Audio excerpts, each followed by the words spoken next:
Now, to mark the auspicious beginning of today's conference and awards ceremony, we now proceed with the lamp lighting ceremony. I would like to invite Shania Khanam ma'am, Ms. Fareen Saeed ma'am, Dr. Subhash Mali sir, and Ms. Abha Nair ma'am on the stage for the lamp lighting ceremony. Lighting the lamp symbolizes the dispelling of darkness and the illumination of knowledge, wisdom, and prosperity. It signifies our commitment to progress, integrity, and excellence.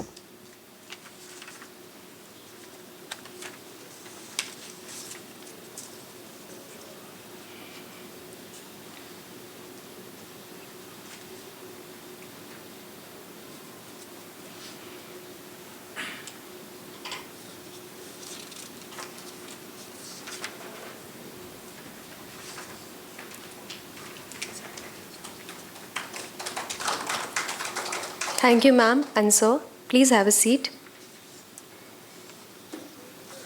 Once again, a very good morning, everyone, and a very warm welcome to all our esteemed guests, dignitaries, speakers, awardees, and participants. It is my sincere pleasure to welcome you all to the DG1 Plus proudly presents Golden Aim Conference and Awards for Excellence and Leadership. My name is Megha Gedia, and I'll be your host for this prestigious event. Today, as we gather to celebrate excellence in leadership across various sectors, this occasion represents a unique opportunity for all of us, whether we are industry veterans, budding entrepreneurs, or aspiring professionals, to enrich our knowledge and gain insights from one another. The Golden Aim stands as a beacon of prestige, recognizing and rewarding exemplary achievements and leadership in different fields. These awards, established by DG1 Plus, provide a vital platform to honor the extraordinary contributions made by business professionals who have significantly advanced the growth and development of their respective industries across nations. The Golden Aim presents Corporate Excellence and Leadership Conference and Awards in the culmination of extensive and meticulous research conducted by a dedicated team of postgraduate researchers specializing in management. This team, which has over 10 years of experience and cumulative research experience too, is committed to identifying and recognizing the most deserving individuals in the industry. They have worked tirelessly to ensure that we honor those who have demonstrated exceptional achievements and made significant impacts in their fields. As we proceed with today's program, we are excited to present a lineup of renowned leaders from the industry who are celebrated for their dedication to outstanding leadership. Can I please request Ms. Sania Khanam ma'am to come on the stage and share the introduction speech with us?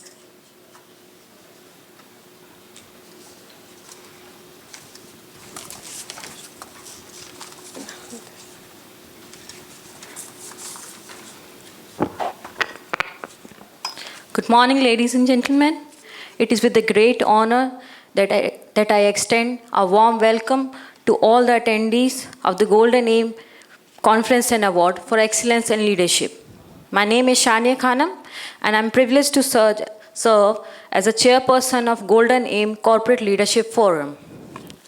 We are delighted to host an exceptional assembly of visionary leaders representing a wide array of industries, each contributing unique experiences and insights that will enhance our discussion today. First and foremost, I wish to express my sincere gratitude to our esteemed guests and speakers. I would like to extend a warm welcome to our valuable client, partner, and dedicated team members. Your unwavering support and commitment are the driving forces behind our accomplishment today. The focal point of today's event revolves around the theme Strategic Human Resources and people innovation, developing adapting workforces. In an era marked by rapid changes and transformation, it is essential to examine how innovation can drive progress and how inclusion can foster a diverse and equitable workforce, and how our collective impact can contribute to sustainable growth. Throughout the upcoming session, we anticipate engaging discussions, thought-provoking insights from industry leaders, and the exchange of ideas that will not only influence our businesses, but also promote a more inclusive and equitable economy. This conference serves as a vital platform for knowledge sharing and collaboration. I encourage each one of you to seize this unique opportunity by actively participating in discussions, posing questions, and sharing your own perspective and insights. Establishing new connection and expanding our professional network will be vital in shaping our future together. As we commence today's program, I invite you to immerse fully in this enriching experience, challenge conventional thinking, and inspire one another with your insight and creativity. Let us collectively aspire to make this journey not only informational, but also transformative and impactful for all the participant present. Thank you once again for joining us.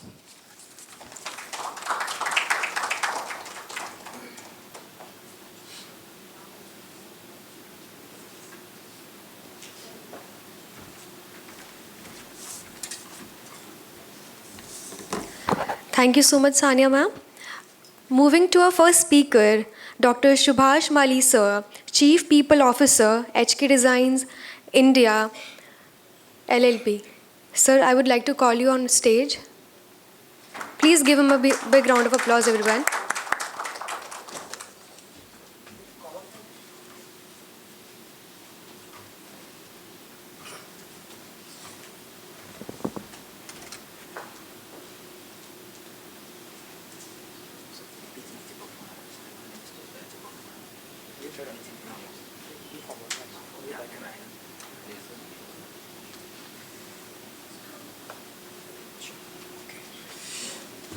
Okay, so good morning, everyone. I think it's a pleasant morning, and I'm really thankful to Shania ma'am, also the G1 staff to be here as a speaker. When I accepted this invitation from them, I did not realize that it's going to be a long weekend, and because of this, I got a घर में थोड़ी पड़ी कि 3 दिन का छुट्टी था और Saturday को you are going somewhere, Saturday for this. I said, ठीक है चलो, at times we have to compromise somewhere. Fine.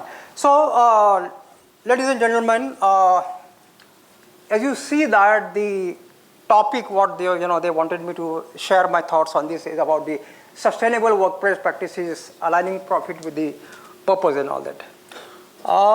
When it comes to the sustainable or sustainability, the first question that comes to our mind is, क्या आता है? When we say sustainability, CSR, green zone, tree plantation, water conservation, net zero, and there are many more you can consider, right?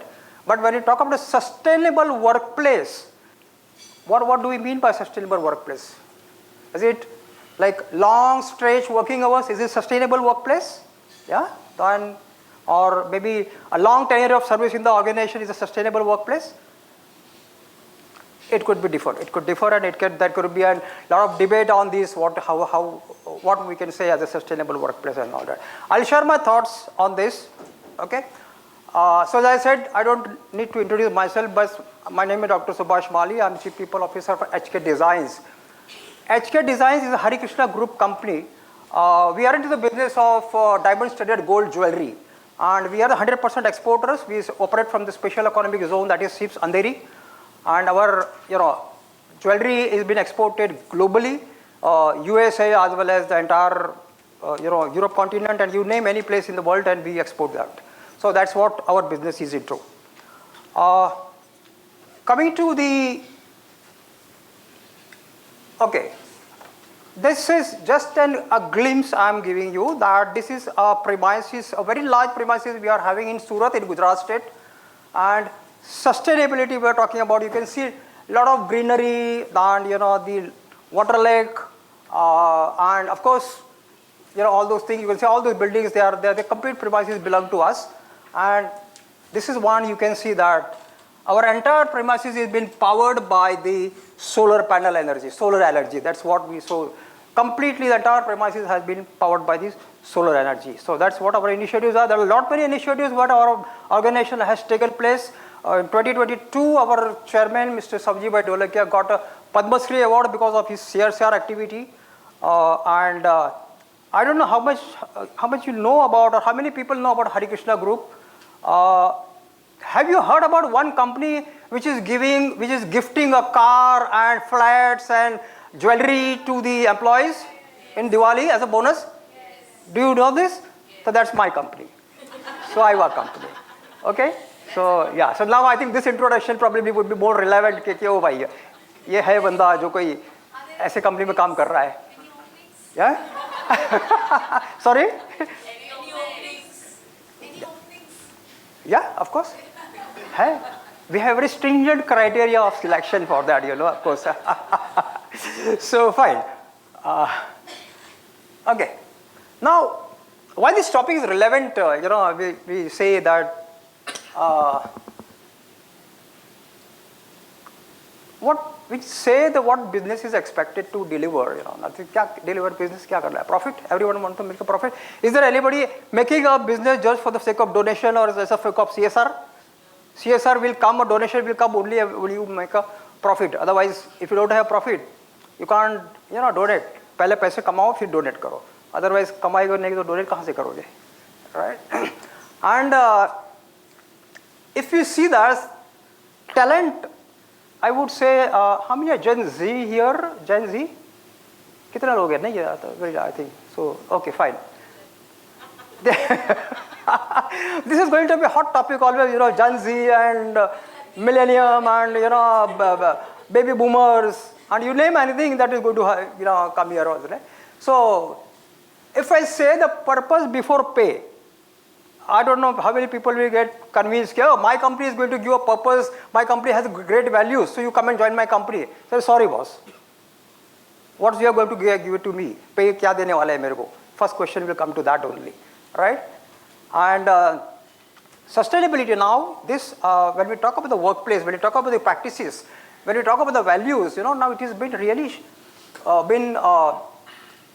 it's not just on CSR, not remain as a limited to CSR, but it has moved beyond the CSR, that is gone really to the boardroom agenda.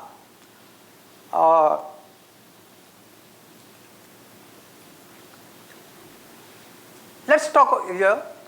As I told you that it's not about only the environment, but sustainable workplace has a 4 pillar. Basically, it's the foundation lays on these 4 pillars.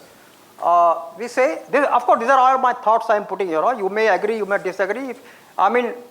It's my thoughts. It could be your thoughts could be different from me, can be different from you. People well-being. How many of you agree that the people well-being is very important in the organization or in a company wherever you are working? Is it important? Yes. People well-being? Yes. Okay. Is the people well-being equal to the business well-being? Yes. People well-being is equal to business well-being. Yeah. How many of you agree? Yeah. Okay. Fine. I will talk on this.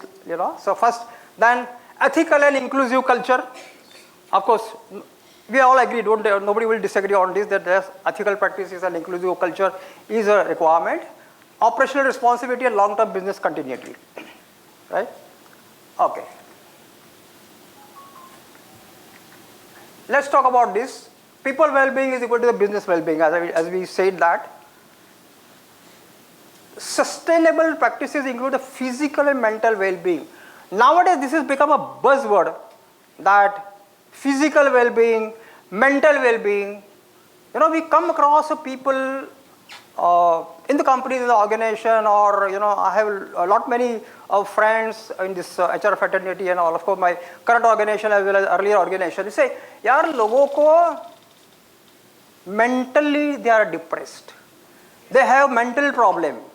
They have a physical problem. Why mental problem? Say, I don't know, depression, stress, workload, and I think we have come across many incidents where people have, if we came to this XYZ has committed suicide because of they could not cope up the workload or work pressure and so on, so on, so on. So then my question comes to then what the organization is doing for this. If you say if you have workload or work pressure, is it not the responsibility of the organization to take care of this well-being of the people, of your people? None. And so what is that? What initiatives have organization been taking for this mental well-being? Do we have counselors? Career counselors, mental counselors, physical counselors? Do we have a medical aid? Do we have a doctors? Do we have a nurse? Do we have attendants in the organization? It's just when we talk about all these things, the first thing the finance guy will say, kharcha nahi karwao yaar. These are all expenses. But this kharcha is going to pay you back, I think probably. And when it comes to the balance sheet, you say, okay, what is that, for the people well-being, what the company is doing and how much are we spending and all that. And we have, say, I have CSR budget, which is 2% of profit, right, as per the government act. I can't go beyond the 2% and all that. And if we really do the jugglery on the balance sheet itself, we say our profit is less than 2% or 1% or 0.5% and we'll spend only this much or not more than that. Very proudly I say my company spends more than 10% of the total profit in for the CSR activity. We don't look back for the well-being of the people. I'll give you some example. I'll share some examples like in terms of well-being as well as in sustainable workplace and also, which will probably be helpful to you as well. Safe and respectful work environment. This everyone will agree. Safety, when we talk about the safe environment, mostly it comes to the female employees, our colleagues who are working in the crowd, so they should feel safe and all that.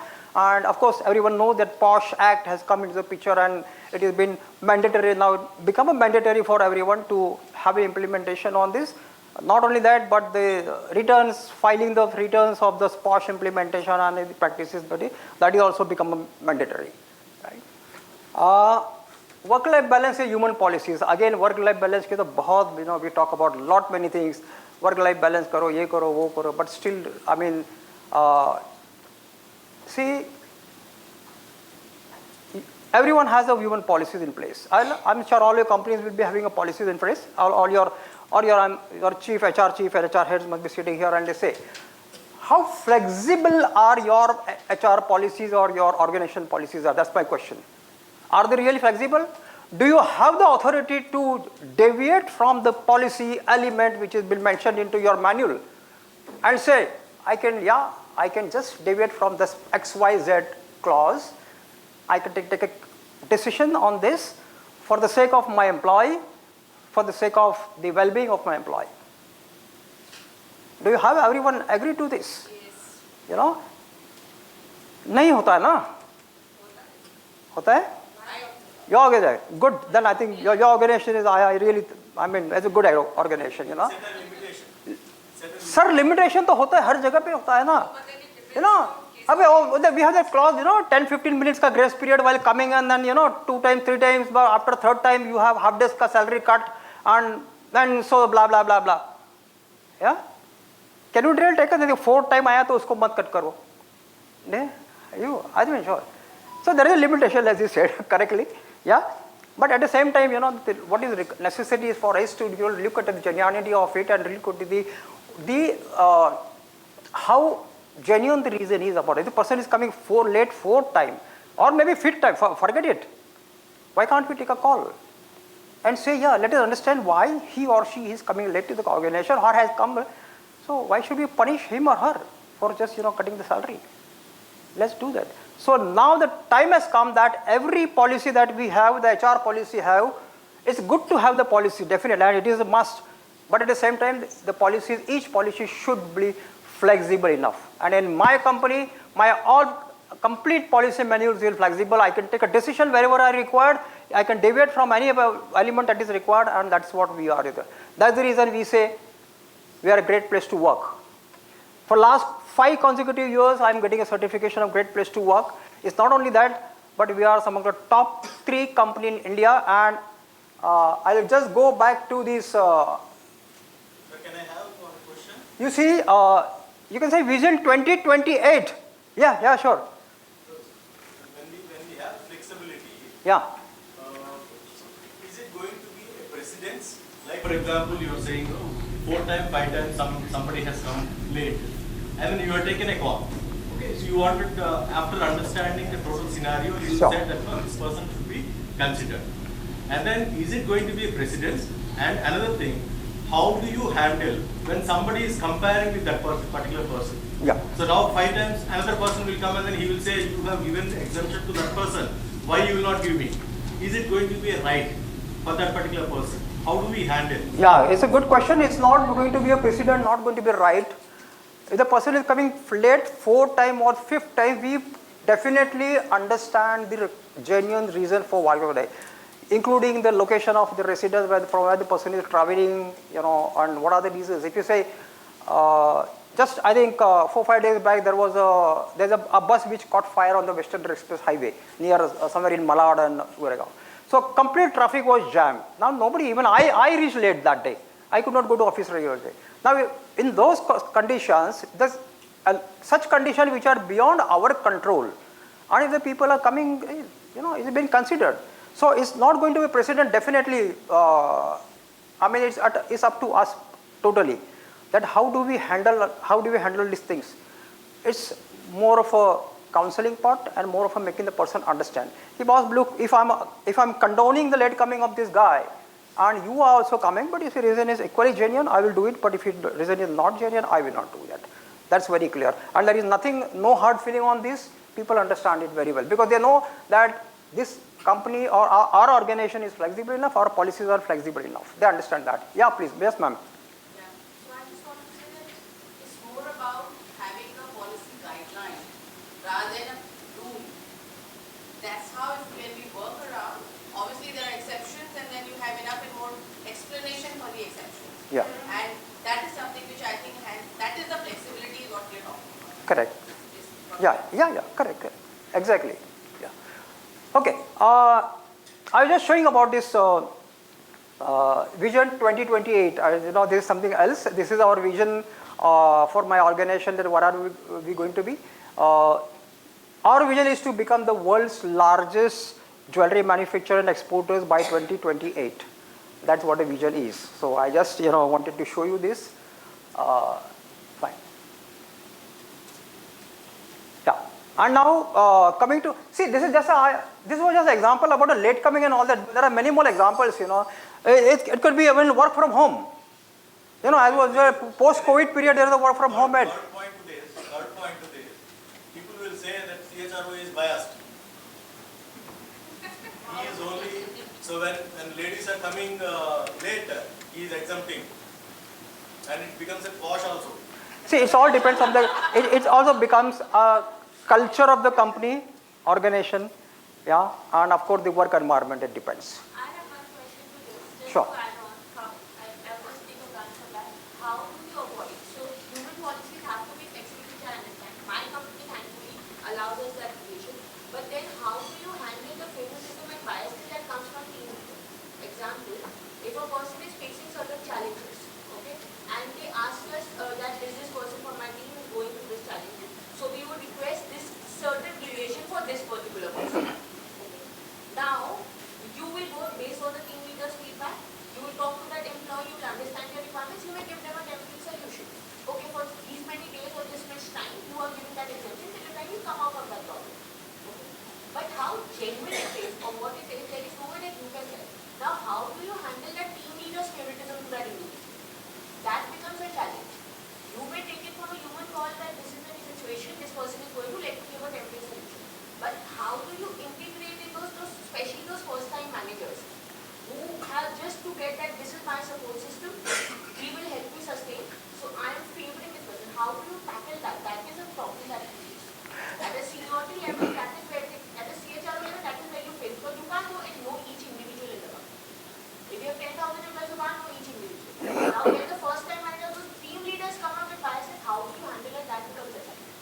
See, here what it depends is the how your organizational culture is about.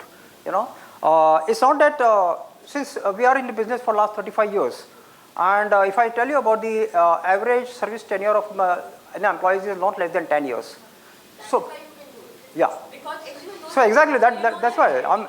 So it's all how your culture is embedded into the values and the system of the organization itself, right? If the first time manager or first time person come, you gave it to this fellow and not to me. So that's why. So here the necessity is for us, and what we do exactly when we onboard any new employee, we forget about don't go to the shop floor or don't go to the place. At least for 3 weeks or 3 to 4 weeks, we extensively keep the guy under the orientation program, including making him understand our system core values and the vision, mission, everything to that. So guy gets completely ready or seasoned to get into the place. So that's what it happens. Otherwise, if you say okay, some new recruit has come on the board and then we say okay, you complete this orientation program, go to this place, spend half an hour, 1 hour, 2 hours in the and go to your place suddenly. That's not going to work. Let me tell you. What is important here is to clearly bring the guy into your system first, into your values, make him or her understand the values, and then put him in the system. That's how it will happen otherwise. Okay. So we were talking about this policy now. What the impact is about.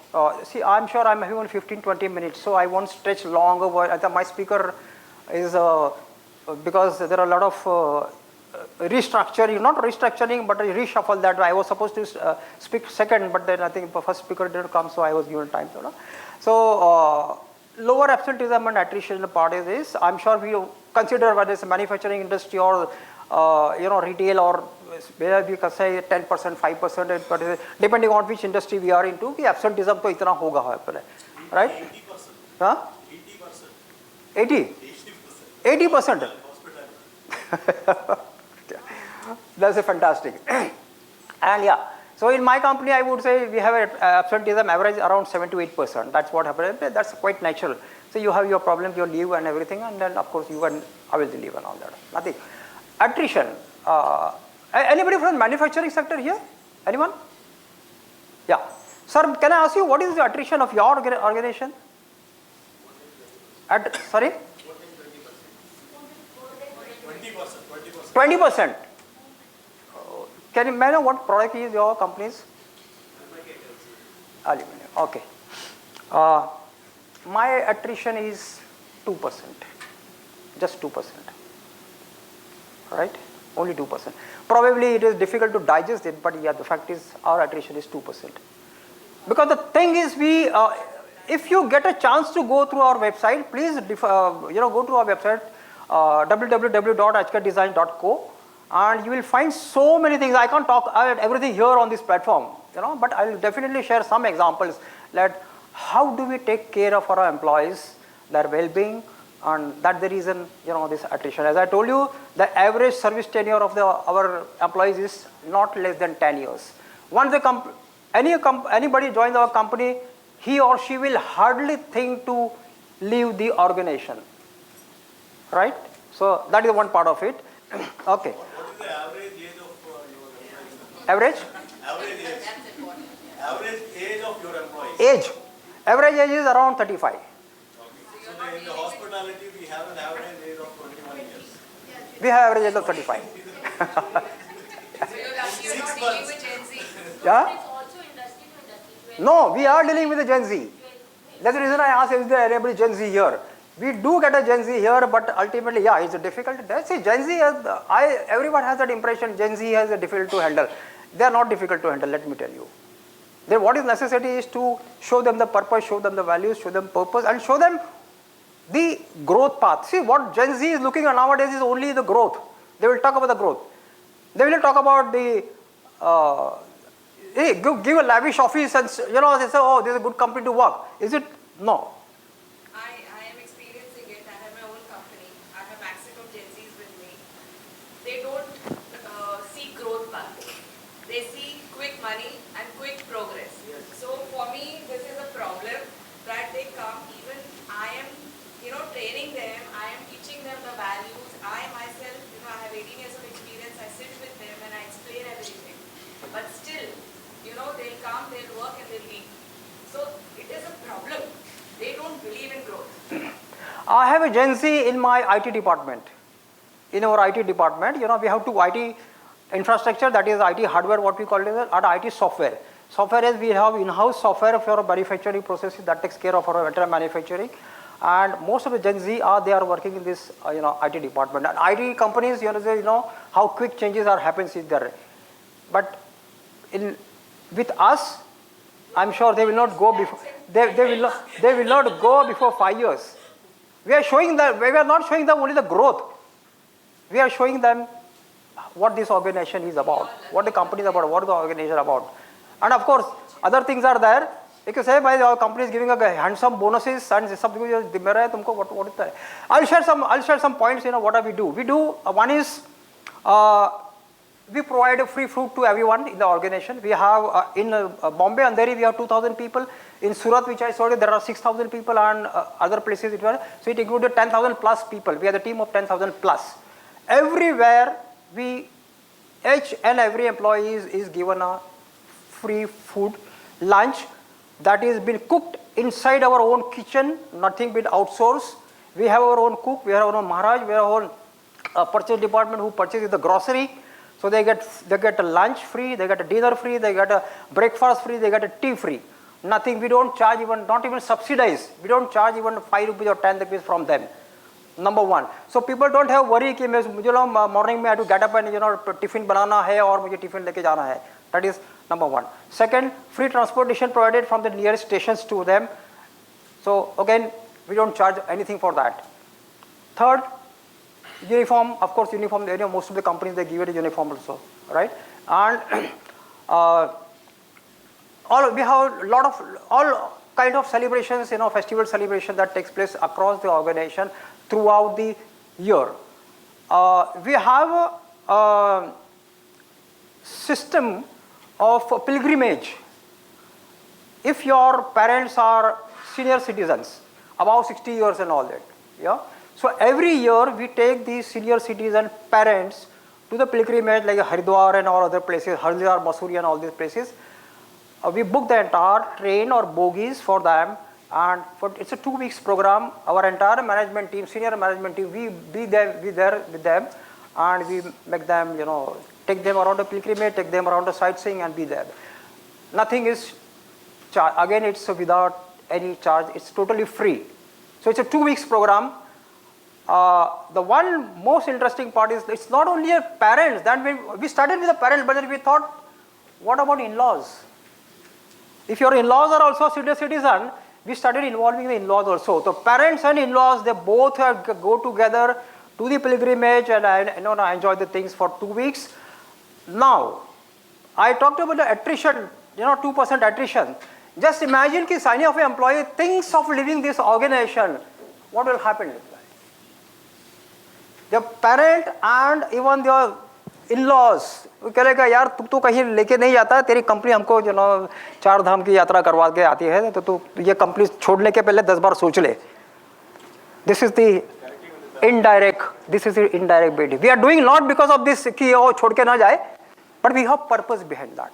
That's what I'm trying to emphasize here. Okay, yeah.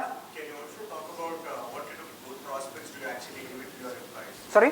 What kind of growth prospects do you actually give to your employees? Because I feel that free lunch and many other things which you have really spoken about always encourage employees, right?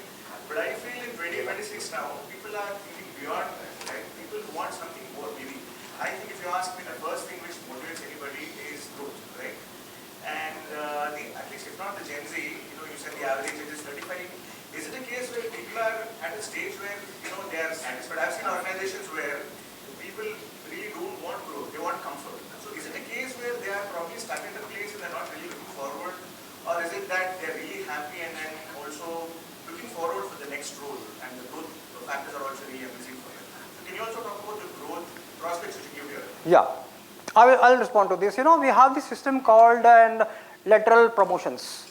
or in-house promotions inside. Any vacancy that arises in any other department, what we do is we send out a circular first that this is the vacancy is available, this position is available in the organization. Anyone working in any department function, if he or she can feel that I can contribute into this profile, they are welcome to apply for that. So we get applications from that. Then of course there is scrutiny and evaluation takes place, and we redeploy people from one function to another. Like somebody is having some manager position and there is a senior manager position which is available in next other function, and the person quite capable or have the potential to take up this profile, we do that also.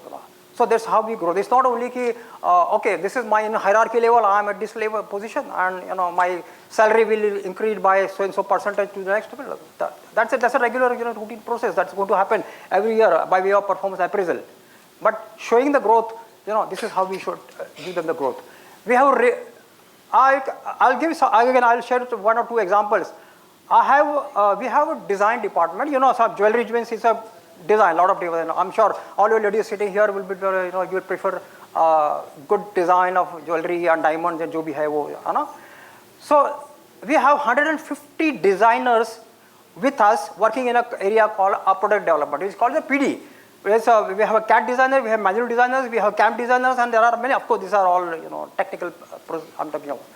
So the head of that PD today with my area is the guy. Once upon a time, he was just an coordinator, or if I use the word, just a helper kind of person. Of course, he has spent 20 years in the company. So he started from just moving across in the shop floor by carrying the trays from one place to another. Today, he is the head of that design department. So that's the growth. Yeah, there are many more examples. My chief manufacturing officer, CMO today, he was just an artist once upon a time. Not highly educated guy, okay, but he's a CMO today. He's handling the complete manufacturing as a chief manufacturing officer. That's what. So this is what the growth we are giving to the people. I hope I have answered your query. Yeah. Okay. Probably I think I may have to go a little quick. Core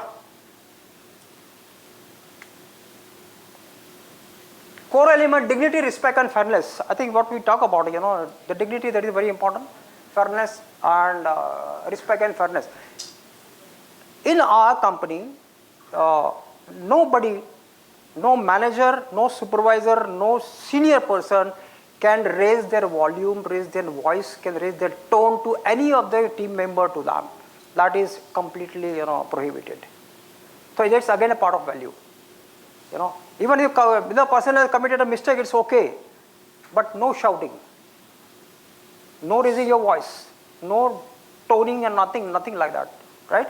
If at all it comes to mind, and if the person complains to us, definitely you will have the way of counseling that. HOD also. Hey, bhai, this is not what is that is. This is not our culture. Our culture is very different. So that's what dignity. We respect everyone. In terms of respect, I'll tell you that in our company, like we called driver. What we call a driver? Driver कहते हैं ना? सब लोग अपने गाड़ी का driver कहते हैं. We call them Sarathi. How does it look? It sound? Sarathi.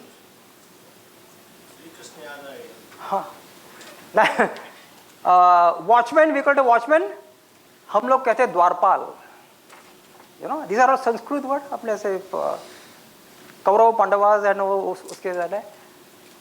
And these are all many more things ज़्यादा. And nobody in our company called a worker. जो भी काम करते हैं floor के ऊपर, nobody will call them as a worker. Everyone is artist. We call them artists because they are the people who are making jewelry. You and me cannot make the jewelry. Even I cannot go and make the jewelry over there, but they are the people who are making the jewelry, and we say, yeah, okay. So they are the artists. So these are some of the examples I'm giving. So this is how we give respect to the people. Yeah. So just imagine this kind of culture and the environment is existing in your company. Of course, it's a thing about it. Okay, I'll run quickly because I got a signal now, and there are many more things of the also maybe during the lunchtime or sometime we can discuss if you really want to. But yeah, Sorry? I just want to know, as you said, you call your driver Sarthi and all. So what about the appointment letter? Does it say Sarthi or it says Yes, driver? it says Sarthi. It says Sarthi. So to continue for some more time, we need to hijack you or Okay. Okay, now the pillar 3 is about skills, employability and talent sustainability, jobs for today, skills for tomorrow. We have the jobs and upskilling, again one of the questions is so we continuously do the upskilling of the people. As I told you, my CMO is today, once upon a time he was an artist and a chief manufacturing officer. He was upskilled and right, and promotion, that's what it is. So we have very systematic plan for upskilling the people, right from artists, right from any of the ground floor level guy to the topmost level guy. So again we have systematic and we have the budget and we have ample of budget, we don't do any conjugacy on the budget part of it. Otherwise when it comes to training budget, pehla CFO या जो भी होते हो पहले cut मारते हैं कि यार ये क्या हो, what is the ROI you are going to get about it, ROI की बात करते हैं. Yeah, we do tech but we don't talk about always not ROI. हमेशा ROI की बात नहीं करते. We say कि how it is going to benefit the person. Internal mobility and career pathways, I think I gave example about this internal mobility. This is how we do this, and leadership pipeline creation. So there are examples again. Once a person joins anyone, can become a topper, can become a CEO. My CEO says that I'll be happy if somebody takes my position here, and I just don't come to this office and I sit somewhere else. Yeah, of course, my CEO he's keeping traveling because we are exporters. So most of the time, or half of the time, more than half of the time, he's traveling throughout the world. But yeah, definitely he's responsible for it. And how does it profits is reduce hiring costs, faster execution, business continuity. Safe and compliant factories. Sorry, I'm running now fast because I think time is going out. So now what is HR roles is available, awareness, the behavior change, embedding responsibility, making sustainability part of daily working environment. This is important. Sustainability works when it becomes a daily habit and not just a policy document. Otherwise, sustainability, we say, how it will work. For us, for all HR guys, what is important here is, let us not become just a simply policy custodian, but a purpose enabler. That's what I was talking continuously. Let's be purpose, not just a policy custodian. And compliance driven, yeah, compliance, definitely compliance is required, but at the same time, culture driven, drive of culture. Compliance to karna hi hai, but at the same time, a drive of culture. Short term metrics, long term metrics, and translate purpose into behavior, align rewards with that. Balance awards, so काफी सारी rewards है. Again, I will not talk, time नहीं है मेरे पास. So we have a very excellent reward and recognition system in place that anyone, whether it's artist or whether it's anybody, we have a quarterly reward system. Everyone gets a good reward, whoever done, including the attendance. Anyone having 100% attendance in the particular month or they get a reward, and so on, so on. One example I just shared. There are many more. Yeah.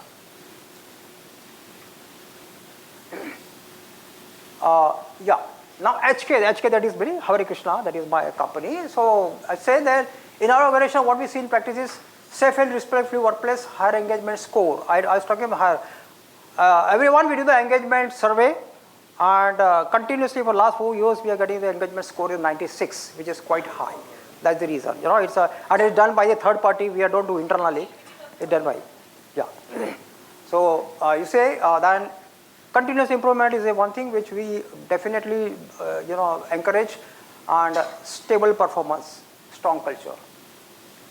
Now let's talk about profit. Profit plus purpose is what I say is a sustainable success. And sustainable workplaces, it doesn't really cost, but on the contrary, it reduces the cost and risk. Purpose, risk means risk of people, risk of attrition.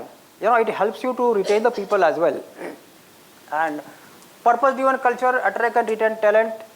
In our industry, that is gem and jewelry industry, many people who are working in different companies, they are always make inquiry whether is there any position available, is there any vacancy available in Hare Krishna, HK, we would like to join your company, and so on, so on, so we indirectly we attract the talent also for us. I mean, those people probably, if anyone is familiar with this industry, you can see that people would love to come and join our company. They would love to come under. Okay. Yeah. So and formula is our per plus per people practice. This is my formula what I have applied. I mean, so people multiply by people practice is a profitable performance. All right. And let us ask ourselves: are we really building a future-ready workplace, or future-ready in the sense? Now we see. Have you heard about the diamonds? I'm sure all ladies you must be having a diamond. Are you having a natural diamond or any other diamond? Just I'll take 2 more minutes. A natural diamond or any other diamond or artificial diamond? Are you having natural or natural? Both. You? How about ma'am? You? Have you heard about a lab-grown diamond? Yeah, you heard about it. Yeah, so it's not an artificial diamond. Yeah, people had it. Say, imitation jewelry, वगैरह. No, imitation diamond नहीं है वो. It's that our lab-grown diamond is as good as, rather better than natural diamond.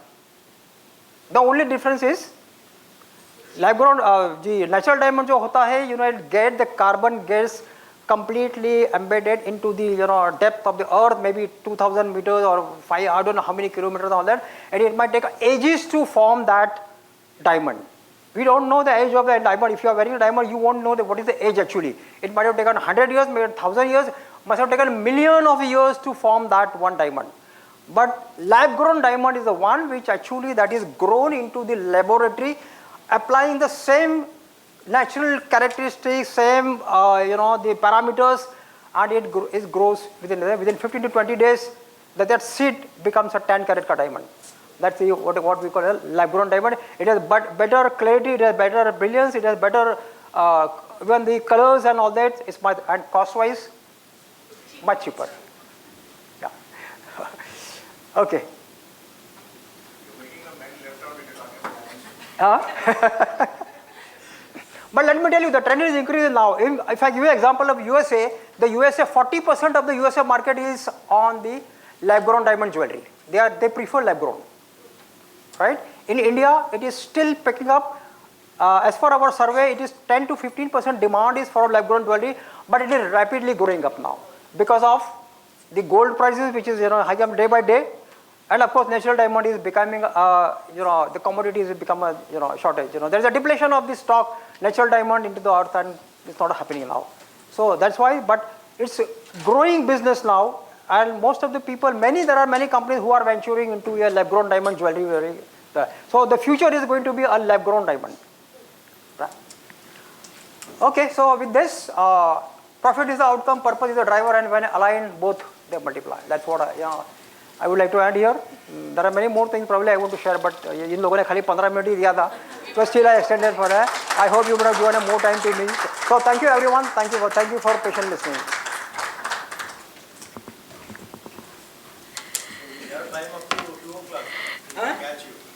Thank you, sir. Your words are so inspiring that I think many people here will be taking notes, not just professionally but personally too. Sir, can you please join us one more time on the stage, please? Yes. I would like to request Sania ma'am to present a thank you memento to Subhash sir.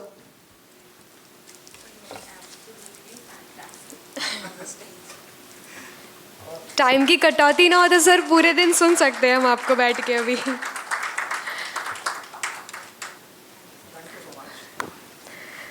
Thank you, ma'am. Thank you, sir.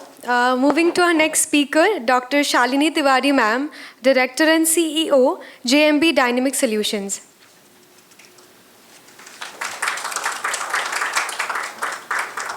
Okay, so very good afternoon to one and all sitting here. I'm Shalini Tiwari, and I will interact with you. In the meantime, they will connect the system. So, I come from healthcare background. I have spent around 23 years in the healthcare industry of Mumbai circuit. Last assignment was with Leelavati Hospital as Director of HR and IR. Prior to that, I worked with Jaslok and Fortis and various other hospitals. Currently, I'm the Director and the CEO of JMB Dynamic Solution, We are into HRBP business. And last year, when I was standing here, not here, in the other of Golden Aim, I had just 3 companies on board.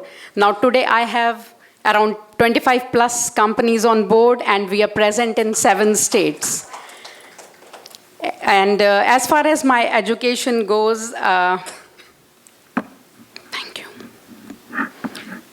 So very quick introduction is, I am an ex-TIS and ex-IIM, and I have also done my HR analytics, mathematics honors graduate from Delhi, and then in Mumbai circuit for 24 years now. So today we will be connecting and interacting on a very interesting topic, which is most relevant in today's scenario. So the challenge with people of my age group with the near sight, so I'll have to wear my specs wherein I cannot see you. Okay, so please bear with me.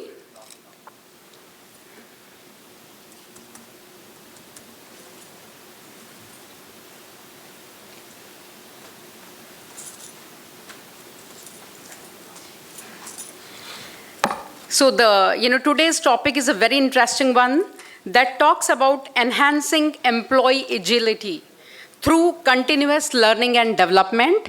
I promise you I'll not take 16 minutes.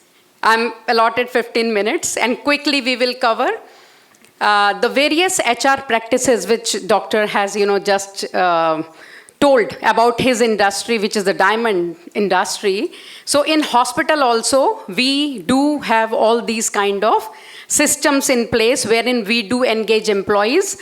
Ours is a very stress environment because people do not come happily to a healthcare need. They are emotionally upset when they are there, be it a patient or relative. And our staff, which is under continuous stress of saving a human life, because the business is, dealing with the human life, which is the most precious. So we also have strong reward and recognition. And as we go along my presentation, as and when it is required, I'll just quote an example that how, we take care of engagement, and then upgradation in terms of their skill set, which is the need of the hour, because time is changing very fast and technology is changing very fast. So to be relevant to the technology and to the times, we have to continuously upgrade ourselves as an organization. So we have to align ourselves to the goal of the organization, and thereby design our learning and development program, which is not only the training part. So there is much more to that, and that we will just, see.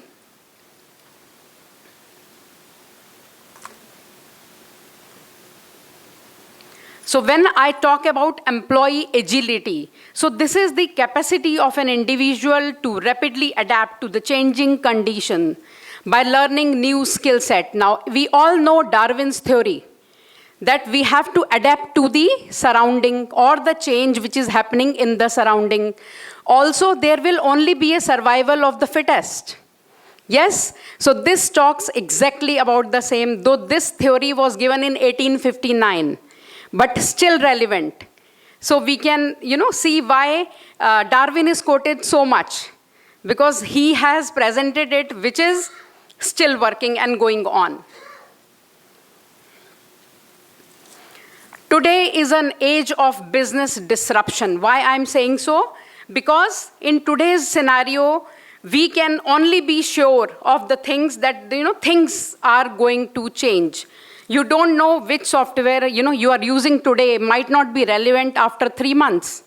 So as a business, we have to be well-planned, innovative, proactive, so that I should know that what are my future skill set requirements of the business to be relevant, to deliver at the same pace without losing the revenues. Because if I will act late, then I will have to upgrade myself in the time when I'm trying to upgrade myself, the business will lose. or the competition will take it forward, who has planned well, better than us. Now, when we talk about, pandemic, now this has totally revolutionized and changed the work patterns. Now, what has happened? That not only though people are has started going back to offices, but now the border has increased. HODs would want you to reach back and then work on something and send, because this has developed, especially after COVID scenario, wherein your 10 to 6 or 9 to 5, these office timings are no longer the office hours. So, which has definitely started affecting the personal and professional and the mental health of employees. So, we as an organization should definitely, and everybody is not so cash rich to provide so many perks and benefit. Every business is not so. So, with limited, revenue, which is there given to the HR to design various things for the HR employees of the organization, how effectively we can come forward so that at least we are able to minimize their mental stress. And people should be, happy, healthy, mentally, emotionally, and financially. So today, the emerging demands of sustainability and transparent operations. Organizations must equip themselves to adapt to disruption. So be ready, anytime, anything can change. Now, there are a few figures or facts which I would want to share with you all. Up to 90% of the CEOs believe that their company is facing disruptive change. 70% says their organization does not have the skills to adapt. That means we have to plan. And that also means that only 30% of the organizations qualify as agile and are able to quickly adapt their processes, structure, technology, and team makeup in response to the change. Now, what should organization do? How do you help your organization grow business agility? Most important is the learning and development. Building, solution to fit emerging skill set gap. Now, as an organization, we see what is my today's level of skill set of employees and where is my future requirement. So I analyze the gap. I do the identification of their training needs. I plan my budgets and, conduct the trainings. Now, very important is every time people might not be available for various trainings. This is a big challenge to HR. Many a times we plan trainings, however, whatever number we expect to attend, sometimes they are less and we have to call them and, ask them to attend. So if training is made a regular practice, the way we did in many big hospitals, so 12 to 1 we have kept fixed for training. Now these trainings will not only be on the job description, JD's training, but there are many trainings which are done at organization level. Some are department, some are team level. So many which are done at organization level and are mandatory as per the statutory compliance will be your fire safety and disaster management. Then there are various codes. You will be surprised to know that in hospitals we have various codes. So if there is a fight, we say code violet. There is an announcement in the system so that others do not understand. If there is a fire outbreak, we say code red. Child abduction, code pink. So these are, if there is any external disaster, code yellow. So nobody knows and there is no bhagdad. You understand when, hospital hai or logon ko lage ki aag lag gayi hai. So this can worsen the situation. So various codes are designed. And on the, we do announce. So only hospital staff and the teams understand what has happened. So this way can be planned. Now, as I said that 1 to 2 p.m. we have kept for nurses, not only, because they have a duty. So they will come out and they will know that how bed is made, how sample is collected from the patient, and if there is a spill, कुछ गिर जाता है, कोई spill management, then hazardous material like thermometer breaks. So how you have to control. So these are the regular trainings goes on, and not only for the medical staff, for other staffs as well. So there are also cross-functional trainings. Suppose I know that there is a whole lot of data required from various teams in terms of creating a MIS for the organization, but my people are not that skilled in terms of Excel. So the Department of Finance conducts training, finance for non-finance. And likewise, the HR, we do conduct various trainings, which are, the POS trainings. We also conduct the policy trainings. And this is not only training, training and retraining. So this is very important. And now sometimes it happens, there is a system change. Software is changing, from one to other platform, like from some platform to Python. So we will see that our IT team should be ready with that kind of training, so that when actual transition happened, that our team also a part, and later there is no problem. Now, one interesting theory, work adjustment theory, and this talks about two things. It revolves around two people. One is people, another is the environment. So if it revolves, I am the people, so then you are my environment, right? So what they say, this is very interesting, just, aap samajhne ki koshish karna. They say that each has requirement that other can fulfill, right? In any organization, you cannot perform alone. There is interdepartmental coordination. We need various people to work with. And also, each has the capacity that can fulfill others' requirement, right? As long as both are satisfied, the outcome is maintained. But when one or both are dissatisfied, adjustment would be attempted. Should I repeat? Could you understand? If there is a balance, then the things will work. So, if there is not then we need to attempt now. What do we attempt? Is people or environment? It is not only people, not only environment, but a perfect blend, a unique combination of both that will give you a solution. Now, this is theory, so a practical example. Suppose I require data from Shania. So, and I ask you, you are creating some sheets which are coming to me. Both performance is evaluated by the CEO. Now, if you don't know the tools to create that, you will take more time, you will enter that manually. But if an organization provides you the training, wherein earlier you were compiling the data in the form of an Excel and taking 2 days to make the analysis, now with the help of advanced Excel, you put a slicer wherein several years data is available on one screen.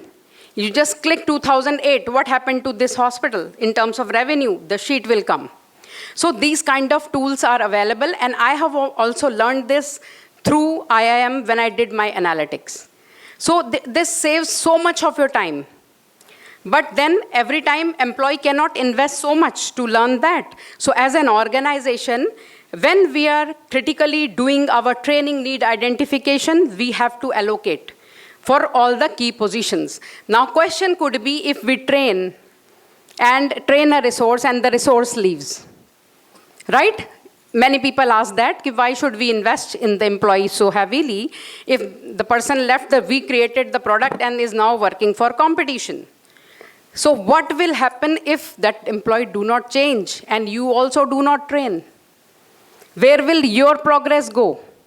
So that much is required, as well as we have to design a system wherein we say that, half you pay, half we pay. And if you leave within next 2 years, then we will deduct from your F&F settlement. These kind of things can be devised, wherein organization also do not lose. And very important is, the three key components. Now we do impart training to the entire organization. Now what happens? Why some employees adapt and grow faster than the others? You must have observed, being the HR fraternity, बहुत लोगों को interest होता है training में, and they learn and they will adapt. But however, others will not. What are the reasons? They are there on the board.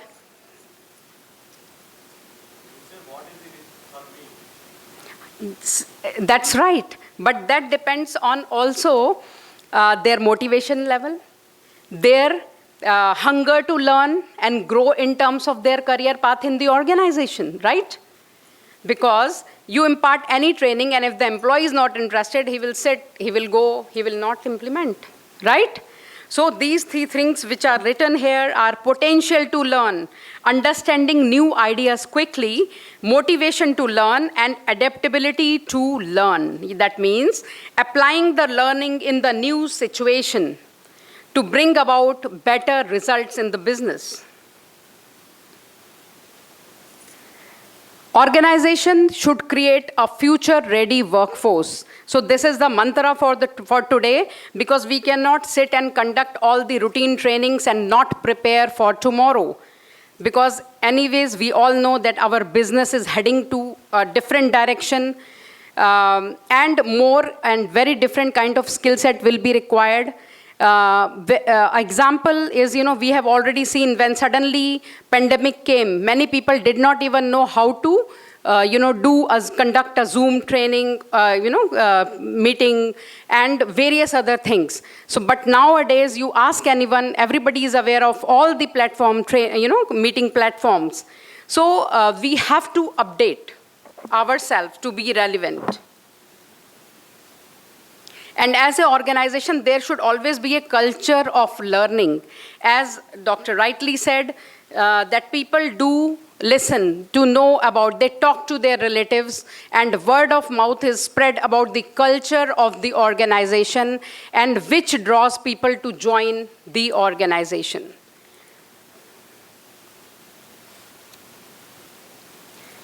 And L&D is not a one-shot thing. This is an iterative process that evolves alongside business demands. So as your business demands change, your L&D initiatives are also changing. An example is, if I have to make a lemonade, I will add sugar to water, I will add a dash of lime. However, after tasting it, if I feel that the sugar is less, I will again add. Right? So these are the various processes. Just a simple example to understand that to make a thing very perfect, we have to add and subtract many things many times.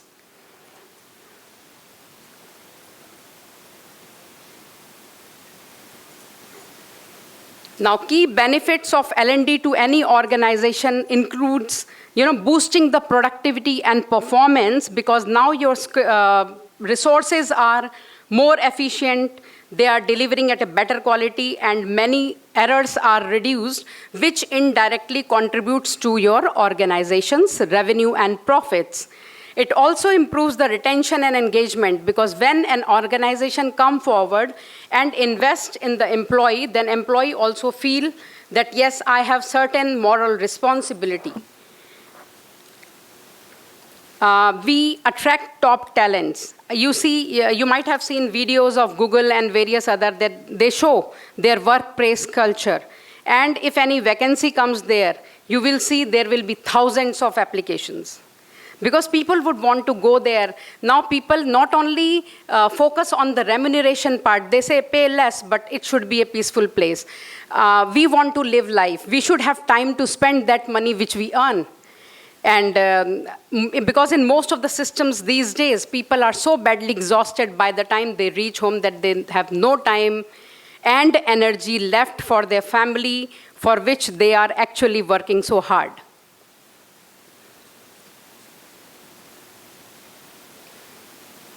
So a few more, it closes so I'm just moving forward because I don't want to overshoot the time.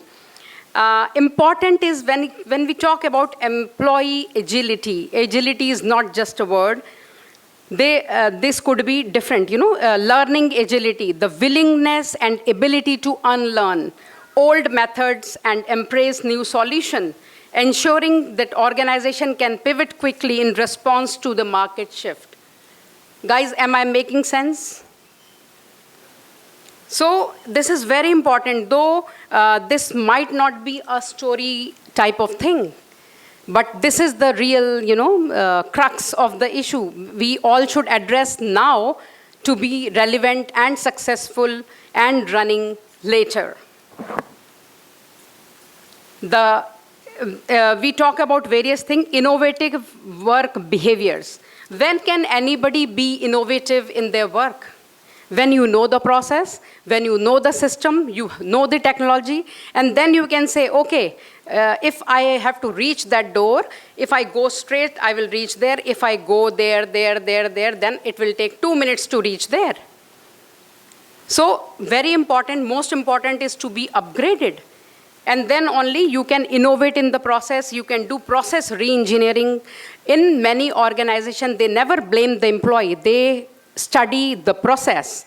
So when we talk about any root cause analysis are done, and then CAPA is designed. CAPA is corrective and preventive actions, so that this kind of failure do not repeat. And especially when it is a healthcare scenario, there is not even 0.1% tolerance, because this is human life. Proactivity, we have already discussed on. Resilience. Now, this is my favorite word in life. Resilience. You fail 1,000 times and then get up again, and then fight back. So, till such time you don't, you stop doing the effort, you are never a failure. You have those kind of experiences. You know that 4 experience does not work, but the 5th is going to work. So, this is very important to keep our mental health intact. Why do people get depressed? Why do they commit suicide? Is this that bad, the situation? No, because they are actually in that kind of mind frame wherein they, completely lose what is wise. So many a times we say that, when you are in aggravated mood, don't take any decision. Because after 10 minutes, you will only don't change your decision. So mental health is one thing which is very important, because people are now working from home, from office, and from various locations. If they are not daily coming to office, they are not meeting their colleagues in many organizations. And when you meet people, then your 50% stress gets released. You daily dress up, you come. Otherwise, when you're working from home, or you have to go just 2 days to the office, you don't take care of yourself. So, which one should be, doing? I mean, it is very important to take care of your mental health, because if mental health hi nahi hai, then nothing. So, organization should bring in, the way he said, there is a doctor or a psychologist. So, we also have psychologists in the hospitals. So, not for patients, but there is dedicated one for hospital staff. It could be doctor also requiring a psychological counseling, because he is continuously in the intensive care unit where people are almost on their deathbeds. This is such a bad scenario. But if anybody has, किसी को visit नहीं करना पड़े, I would say. But then they are there in that, surrounding 24/7. Into 365. Many times they're not, because if the patient is critical, they will not take leave. And very dedicated doctors we have in India. We Indians are otherwise also very dedicated people. So core dimensions are mental agility, which people agility, change, result, and self-awareness. So agility is a word which is attached. When I talk about mental agility, it is critically thinking and solving complex problems from multiple angles. People agility is effectively collaborating with the diverse team and valuing different perspectives. It's not that I am right or you are wrong, or you are right, I am wrong. This is different perspective. We should invite and then take a rational decision on what to implement as a team.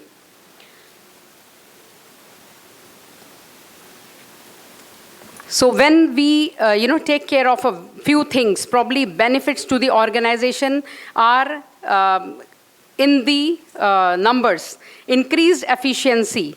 Agile workforces can reduce operational cost by 20 to 30% and improve efficiency by up to 30%.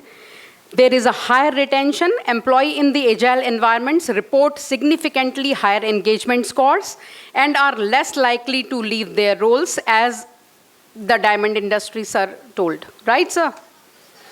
Faster innovation. Organizations with agile talent are often 5 to 10 times faster in bringing new products to the market because they are thinking in peace and designing. Financial performance. Companies are with high agility leadership and staff have reported profit margins up to 25% higher than their peers. So learning actually develops you. And this is how, this is how happy employees.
So irrespective of what they were doing, but could you see the passion in them, the way they were doing? So it's not important what you're doing, whatever you're doing, do that with passion and the zeal, and the results are bound to come.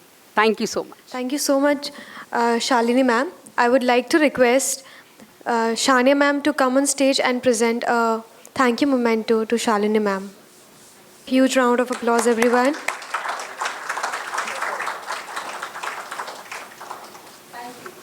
Madam, can you, before you leave the labs, can I ask one question? Yes, please. How are you managing the digitalization in your healthcare industry? So digitalization means what? Can you elaborate on that? Because, one is taking the organization to digitalization from the systems, whatever were existing. What else? I'm talking about so you said one of the technologies in the training session. They are all manual training sessions which you are talking about. The people now, everybody is digitalized. So they are all the training programs we are uploading in the manual. So LMS is used. So learning management system is used, and people are 24/7. They want to learn whenever they are free. So that is the kind of scenario you are having. So how you are adopting that particular culture to the healthcare? Yes, very good question. There are two things. So as I told you that hospital, we are dealing with human life. So we do have simulation trainings wherein a dummy is there, on which various procedure things are performed.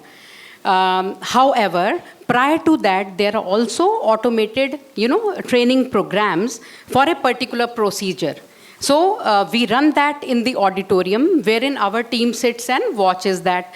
If I give a free hand ki you watch at any time, so many people do not watch. Plus, I don't have a tool to track whether they have. They might open the system and then close after some time, and I will see how training run ho gayi hai. No, but I have to be doubly sure, because this is a hospital.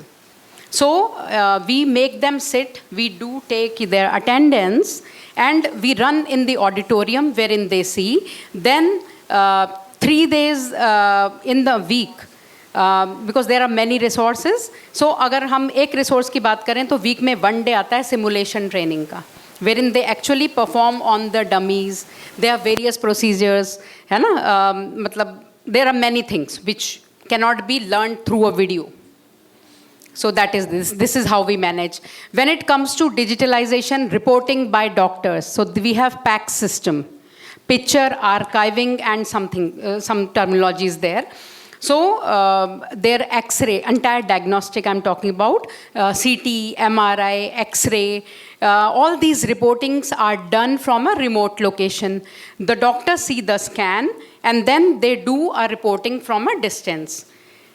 And since they are digitally created, so only the doctor on duty will sign it. It could be a reporting by other, but ek authorized rehte hain, they do sign.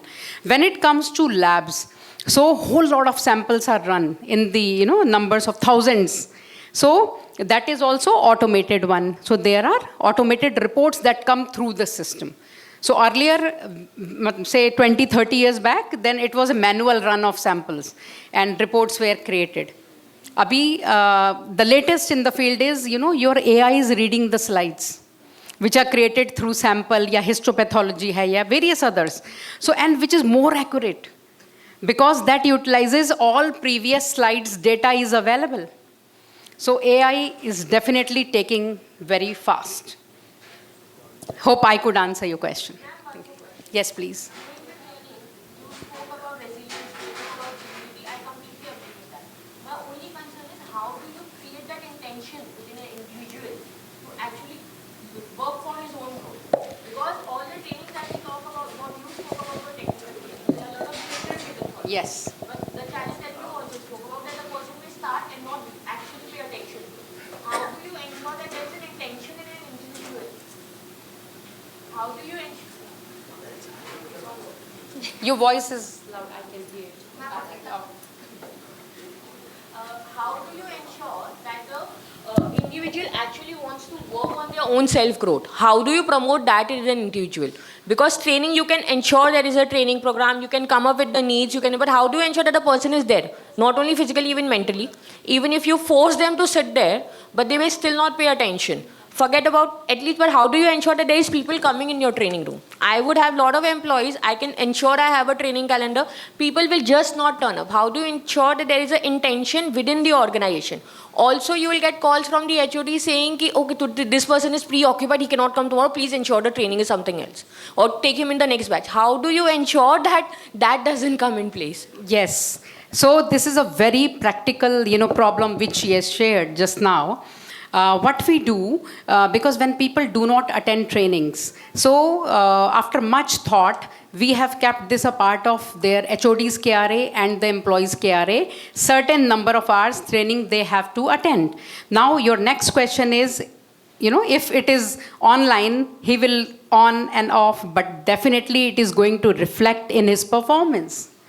And that we have a very good feedback system, wherein your customers, which are the patients and the relatives, they do give a feedback, and we maintain that data, which is the requirement of NABH, which is National Accreditation Board for Hospitals and Healthcare Providers.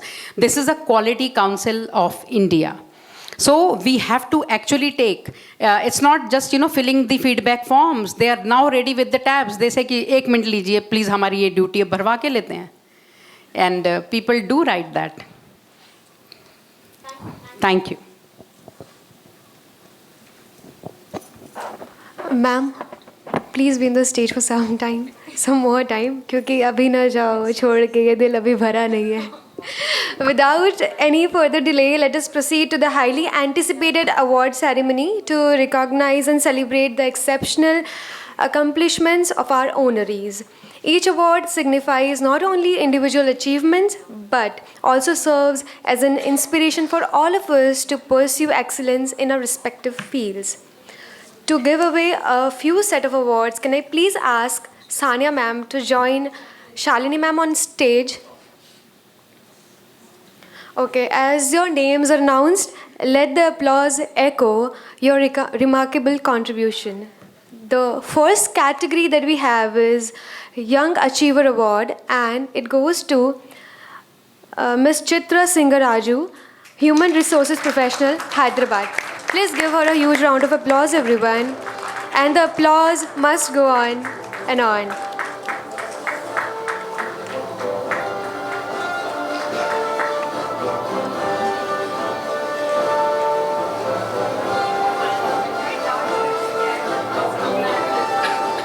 So we have a proud mom. What a moment! A mother is receiving an award on her daughter's behalf. Truly a proud moment. Yeah, sure. Yes, please. Yeah, hello all. I thank the organizers for this award, giving to my daughter. It is a proud privilege for me. And I also want to share that within 10 years of her work experience, and she managed all this work-life balance also. She has 2 kids, and the support for her hard work and this, continuing managing the family and the workforce goes to her parents, in-laws, husband, and the 2 little kids also. I once again thank the organizers for this proud moment. Thank you. Thank you so much, ma'am. Coming to the next category that we have, and that is Inspiring Women of Excellence 2025 Dynamic Researcher Award, and the award goes to Dr. Nandini Jaganarayan, Assistant Professor and Academic Researcher in Economics, Finance and Public Policy. Hindi Vidya Prachar Samiti's Ramniranjan Jhunjhunwala College of Arts, Science and Commerce.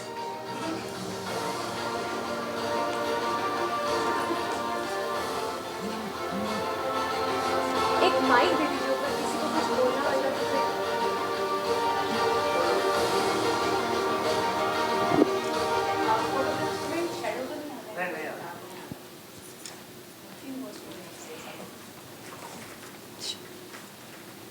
I again thank the organizers for recognizing our work, and my special thanks to my research supervisor, Dr. Asha Prasunna, who was here just before me.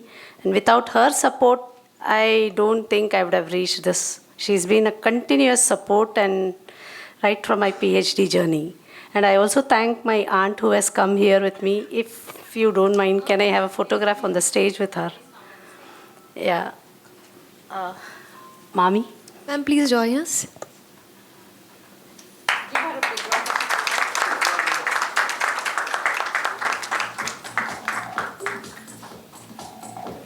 An inspiring journey of leadership and mentorship. Please give them both a big round of applause, everyone.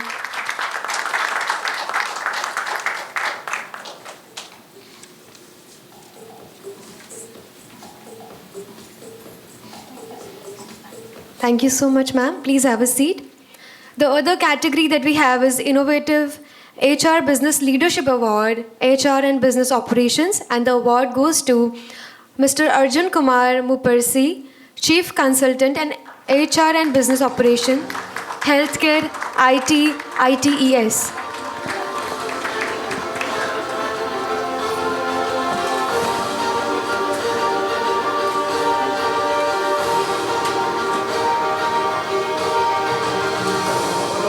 A remarkable contribution to learning and development. Please, तालियां बजती रहनी चाहिए, everyone.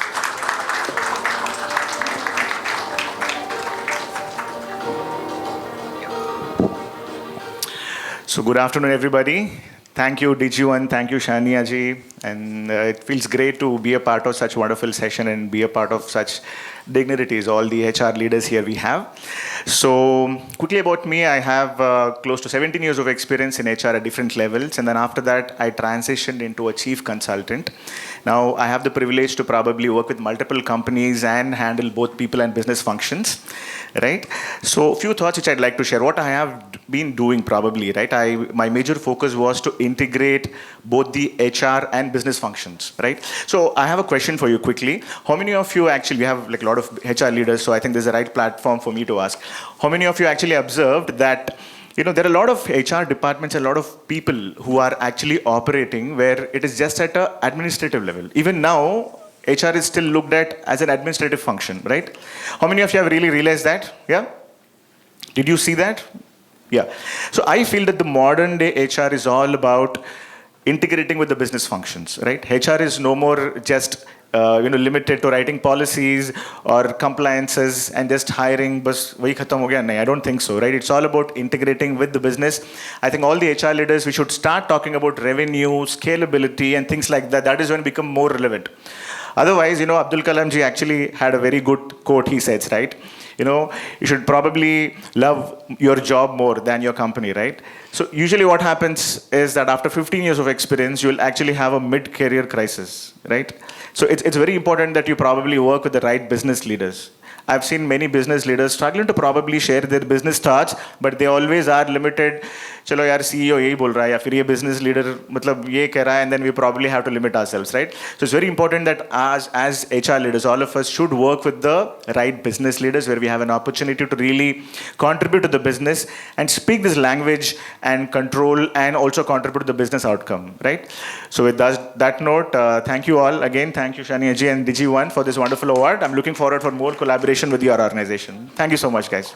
Thank you so much, Arjun sir.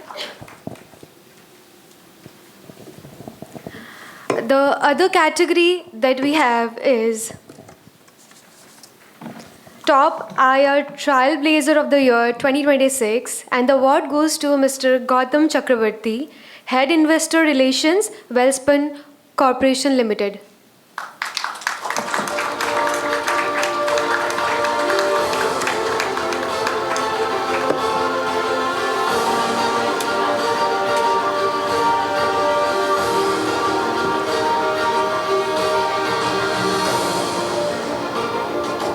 Let's hear it louder, ladies and gentlemen.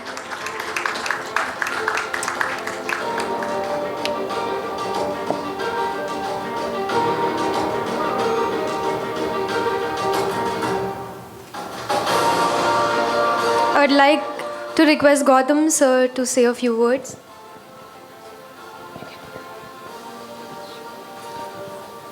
Good afternoon, everyone. Thank you to the organizers. Thanks to the juries for giving out this award to me.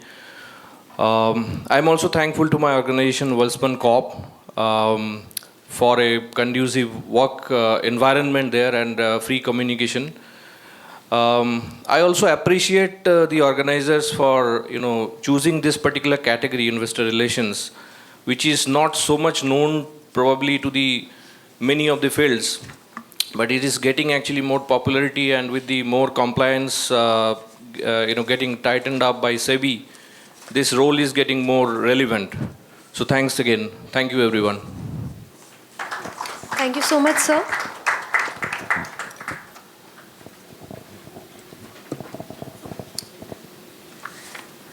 The other category that we have is Most Talented Career Development Coach of the Year, and the award goes to Ms. Leela Venkata Kola, Career Coach, Leadership Coach, SS Agile Gurus.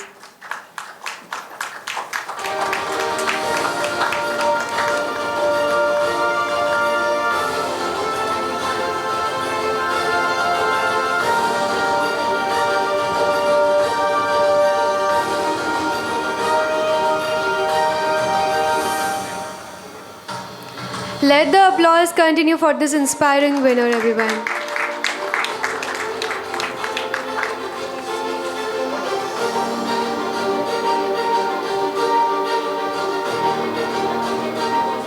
like to request sir to say a few words.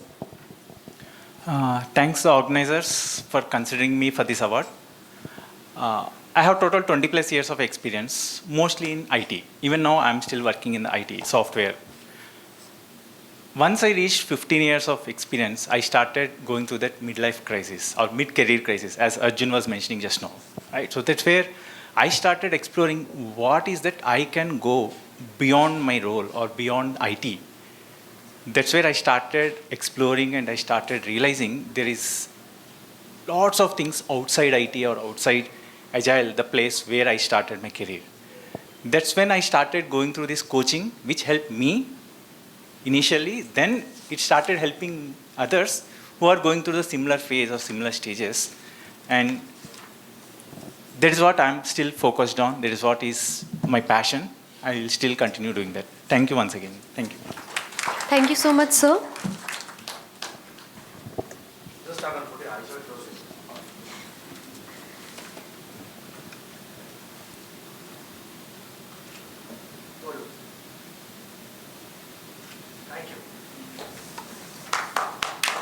The next category is the Iconic People-Centric CEO Award, and the award goes to Vimal Vyas, Chief Executive Officer, Highstrat HR Consulting LLP.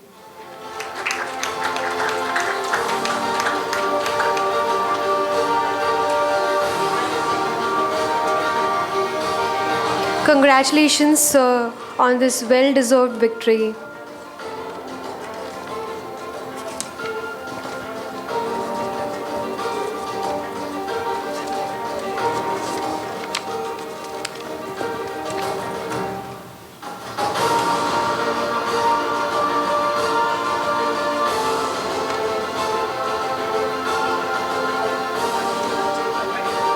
Please say a few words, sir. Good afternoon, everyone. Good afternoon, all HR and business leaders. So, likewise, Arjun and the other my friends, I have started Highstrat HR Consulting last year, and the core purpose and the objective of launching this entire venture is I want to transform HR as a CEO. And with this purpose and the objective, Highstrat has recently launched a signature podcast series, HR as CEO. I'm sure most of the people might have gone through that, and I'm very happy to announce, with the great support and collaboration of my team and my business partners, we have already covered 15 podcasts with all renowned HR and business leaders. So you can go through all these videos and the podcast on YouTube channel, and you can have a complete visibility. Having 2 decades of HR professional journey, what I have really feel that now the time has come up that HR has to step down and HR has to drive the business. And the kind of misconception and perception is there in the organizations that only business leaders or sales and marketing leaders can only drive top line and bottom line.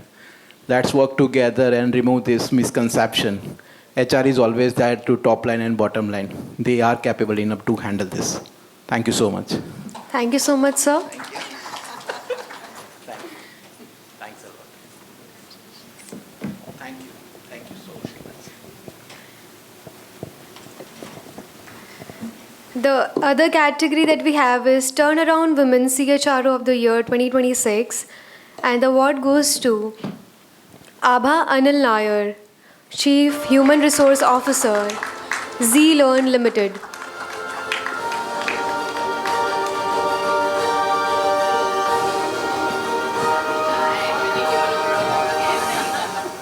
A big round of applause for this remarkable success, everyone.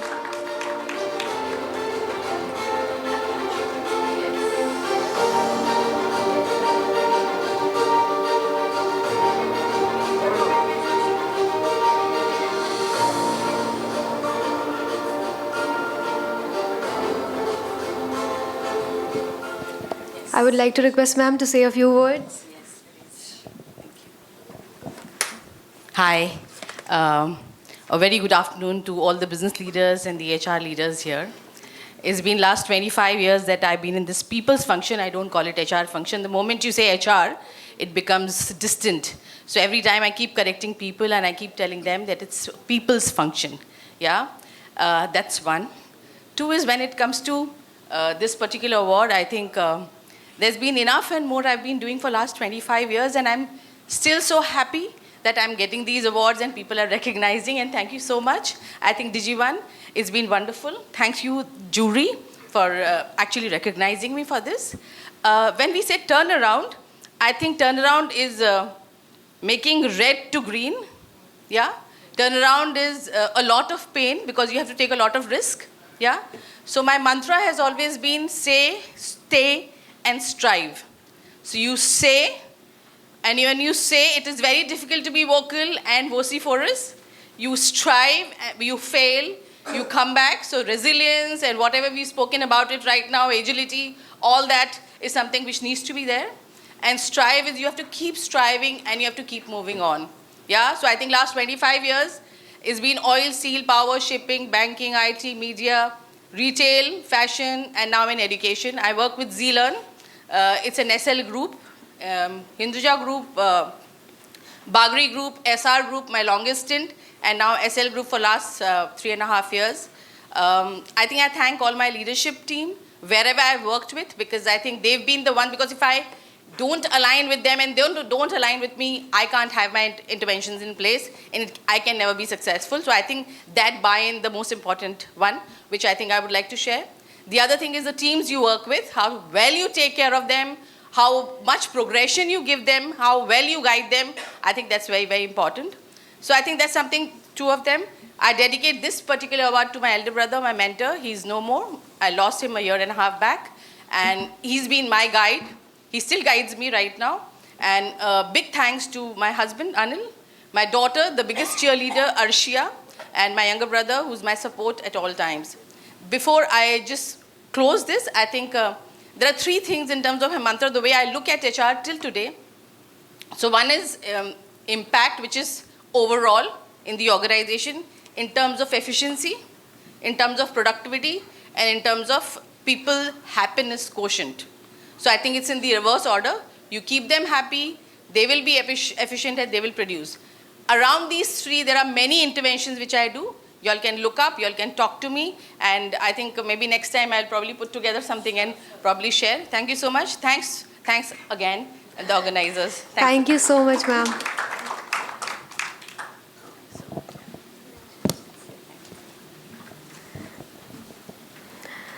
Okay, as the words itself speaks, iconic. Most iconic Chief People Officer of the Year. And this award goes to Dr. Subhash Mali sir, Chief People Officer, HK Design, India LLB.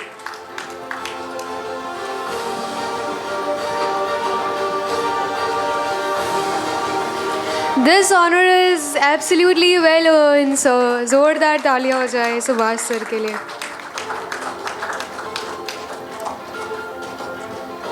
The stage is all yours, the mic is all yours, sir.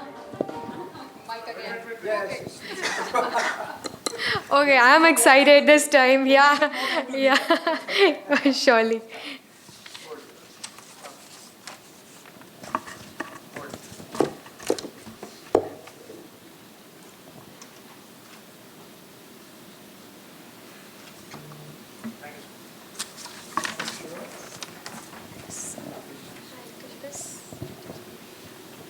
Okay, good afternoon, everyone.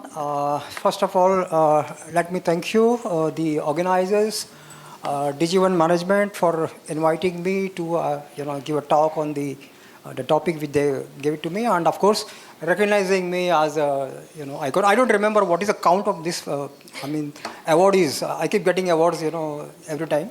A lot of forums they call me, and for the panel discussion, for speaker, and then at the same time they also recognize me as a icon or HR expert or anything that you name. Okay, I'm not an HR guide from day one, let me tell you.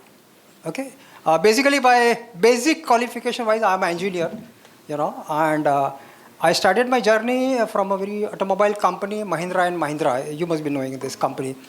I spent 2 decades, 20 years there. I started from the shop floor as a production guy, hardcore production guy, manufacturing, quality, and you name anything in the manufacturing sector, automobile manufacturing sector. And then eventually I happened to transition to HR, domain. I won't say it was a calculated move, but it came along my way. There was a mentor who then told me, okay, this is an opportunity for you. Take the opportunity. Probably now you will have a better growth. And that's how I transitioned from my technical field to the HR domain. That's what happened. And later on, of course, I worked with other companies, chemical companies, and worked with the another couple of companies. And then now since last 8 years with this gem and jewelry company, that is Hari Krishna Group. My simple philosophy is that as Richard Branson, you must be knowing, he's the founder of the Virgin Airlines. He says, the client will come later, but the employee will come first. Take care of employees, the employees will take care of your company. That's a simple funda. And that's exactly what we are doing in my company, that is Hari Krishna Group and HK Designs. So with this, I won't take more time. Of course, I know that it's lunchtime. People will be hungry now. So thank you so much. Thank you, ma'am. Thank you, all of you. And it's so wonderful to be here. Thank you so much, sir. And it's a well organized, of course, event. So keep going. Thank you so much. Thank you, sir. Congratulations. Sir, thank you.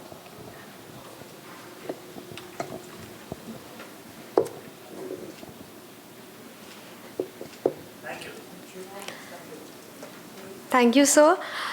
The other category that we have is Most Influential CHRO of the Year, Hotel and Hospitality Industry, Koteshwara Rao. It goes to Koteshwara Rao, CHRO, Mango Hills Hotels.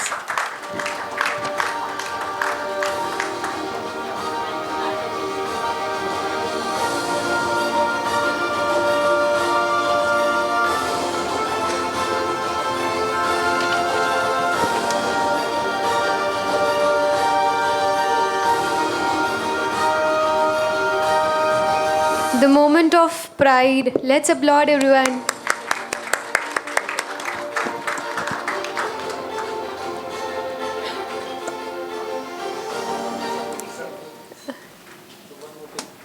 So,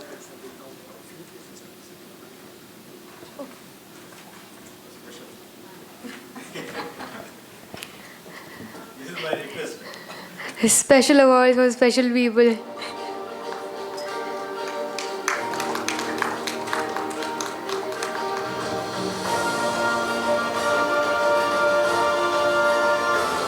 Thank you so much. Thank you, ma'am. Thank you for the organizers for selecting me for this award. I will not take much time. I just wanted to say 2 things. The first and foremost thing is, I am very much thankful to my organization, Mango Hill Hotels, so which has given me an opportunity to contribute and create an employer brand. So this award is specially for creating an employer brand for my organization and digitally, and ensuring that the talent is attracted for the organization. That is one. And then second thing is for the organizers for selecting me for this particular award. Thank you very much. Thank you so much, sir.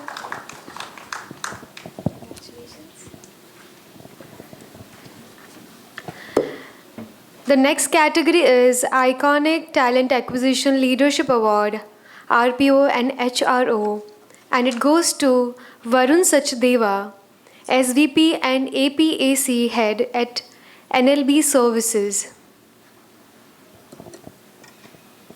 I guess he is not here. Moving towards the next award, and it is Visionary Women Leadership Award, Legal and HR, and it goes to Shruti Chaturvedi, Group Vice President, Legal and HR, JMG Group of Companies.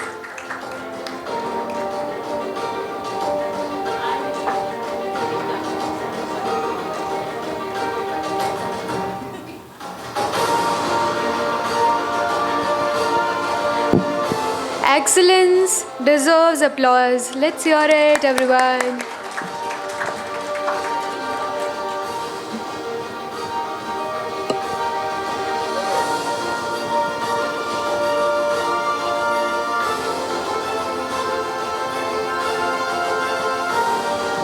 Would like to request Shruti ma'am कि अपनी मधुर आवाज में कुछ कहें. Thank you so much. Thank you so much. My first thanks goes to the organizers and the jury members. You can hear me. Yeah, it's working. To the jury members who selected me.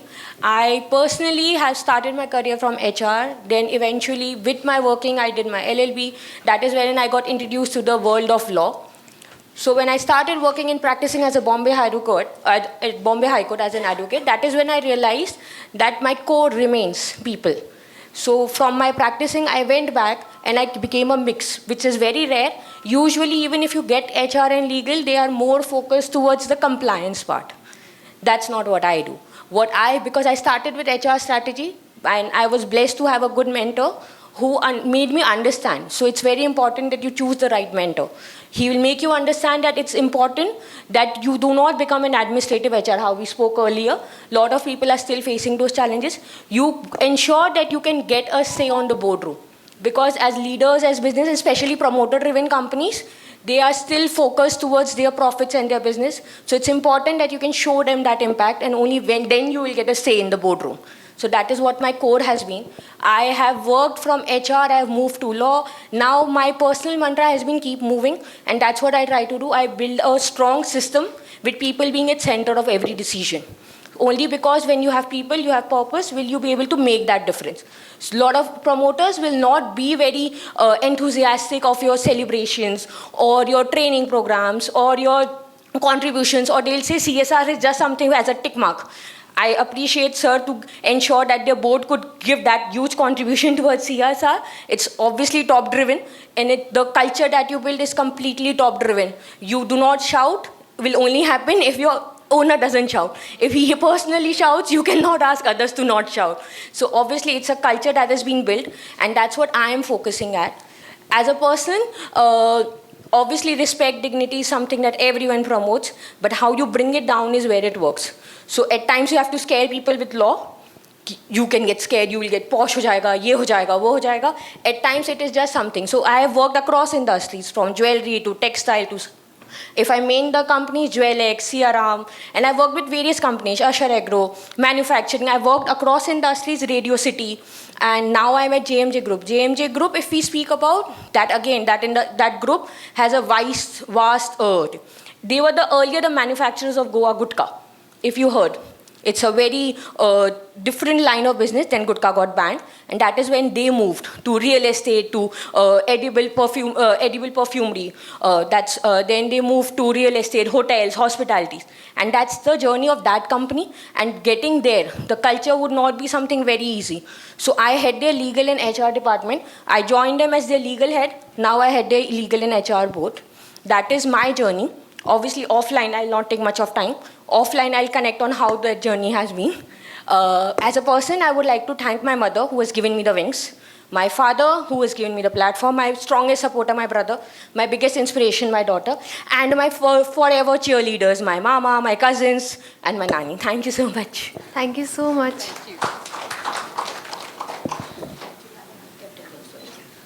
No worries. Congratulations, ma'am. All right, the other category that we have is Most Influential Learning and Development Leader of the Year, and the award goes to Aisha K. Thadathil, Head Learning, Talent Management and Employee Engagement, Zydus Healthcare Limited.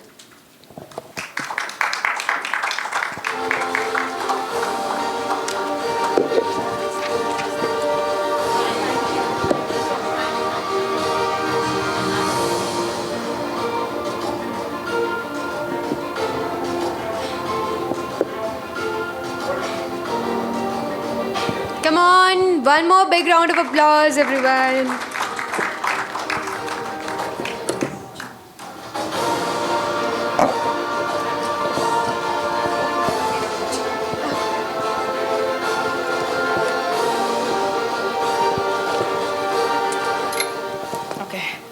Thank you, the jury members, the organizers, and the council members for recognizing me for this particular award.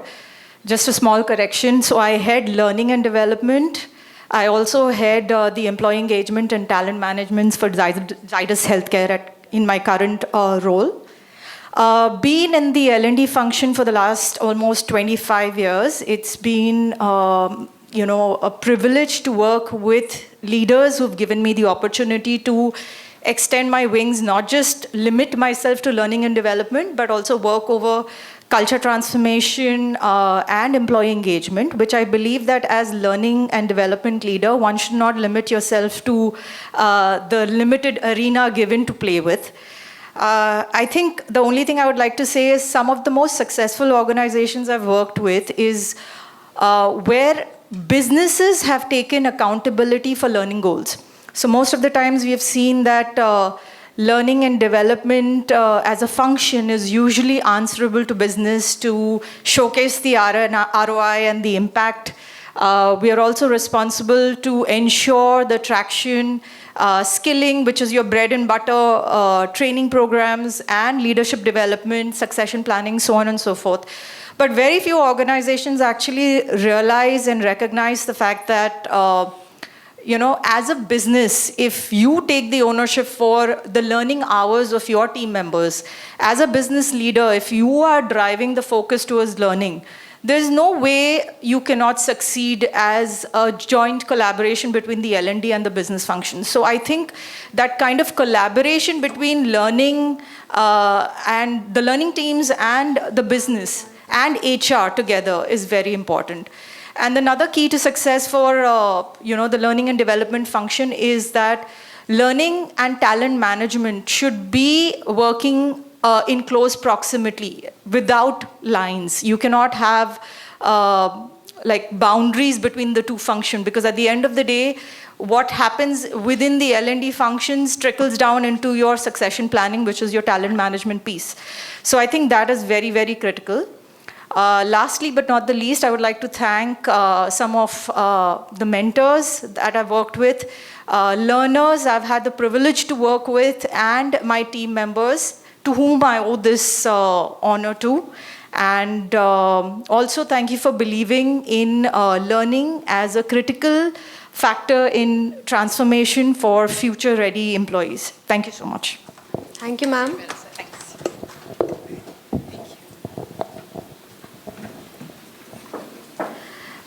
Now, Sani ma'am, you can please sit, and I would like, no ma'am, abhi na jao, chhod kar ye dil abhi bhara nahi hai. The same line goes on and on for you. I would like to call upon stage Dr. Subhash Mali sir to join Shalini ma'am on stage for the rest of award giving ceremony. Now the next category that we have is Strategic Business HR Leader of the Year, and the award goes to Dr. Santosh Kumar Rawat, Group Head HR, Sorigen Group.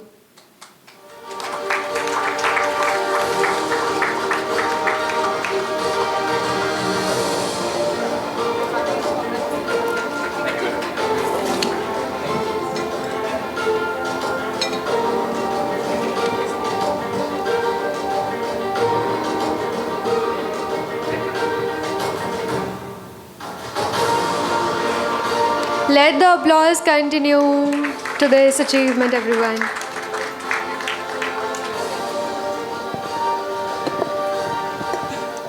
Well, very good afternoon. सबको भूख लग रहा है. Anyways, thanks the organizers and the management team. And I think most of the HR fraternity, they have seen we have various topics and we have heard many things. My major things will be on project management. My philosophy is on project management. I always try to have the design concept design and execution. So wherever we do, that should be an impactful for whatever we do. And the second point, it will be whatever we do, it has to be always your value proportionate to whatever you do, so that it is always impact to of what exactly you wanted to do and in the organization. So business is what we have to run. Without business, we cannot go ahead with the HR also. So both the both the phases will be run hand to hand and definitely will succeed. So thank you very much. Rightly said, sir. Thank you.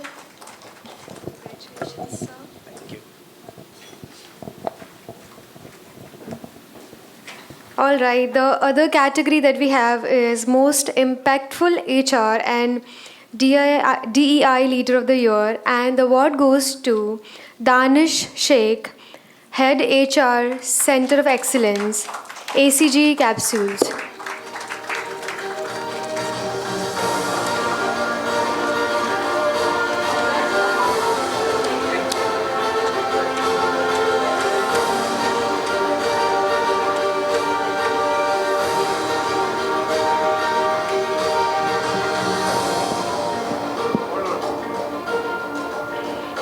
Please give him a huge round of applause, everyone.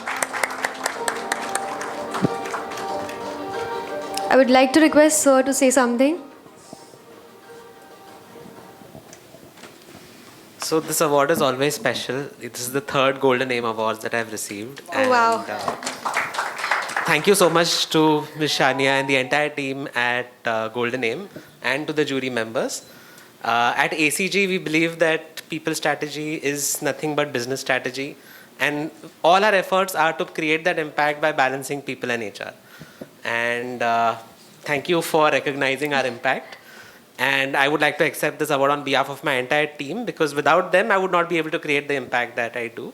I would like to thank my family, my mentors, and all the leaders in HR in ACG who have taught me and made me the professional I am today. So thank you so much. Thank you so much, sir.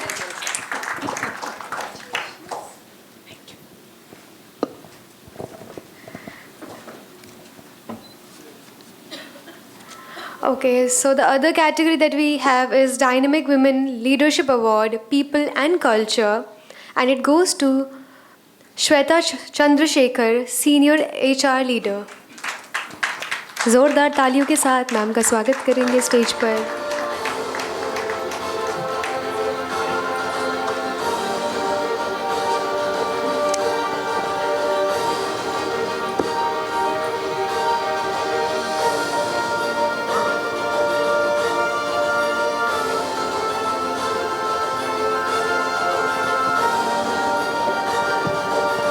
I would like to request ma'am to say a few words.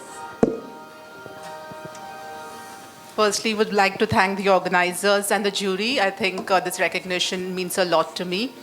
I'm also grateful to all the organizations that I worked for, because that has shaped me in terms of being the HR leader that I am today.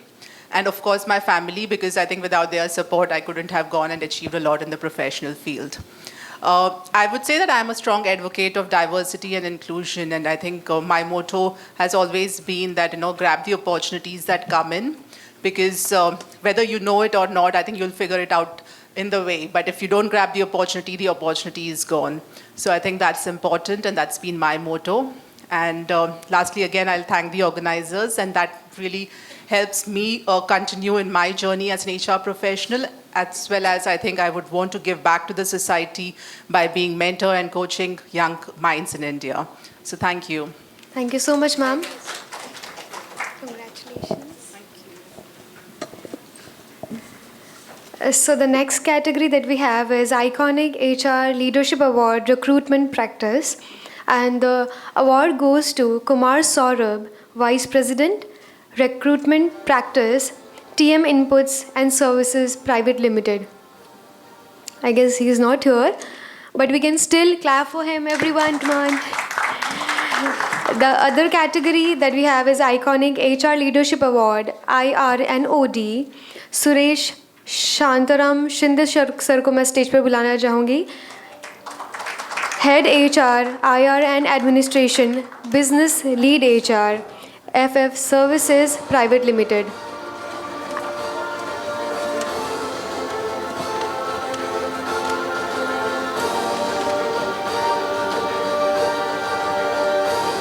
Let's applaud everyone. It's a moment of pride.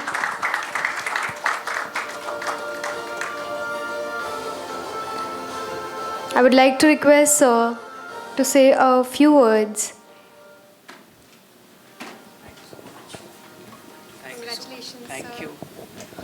Great. Very good afternoon. Thank you so much for organizing this, the entire team, organizers, and jury members. Special thanks to the leadership team where I work. Basically, my diversified experience, 25 plus year in a different domain, pharma, IT, manufacturing. But now today I am in a service industry leadership where I interact with different mindset people.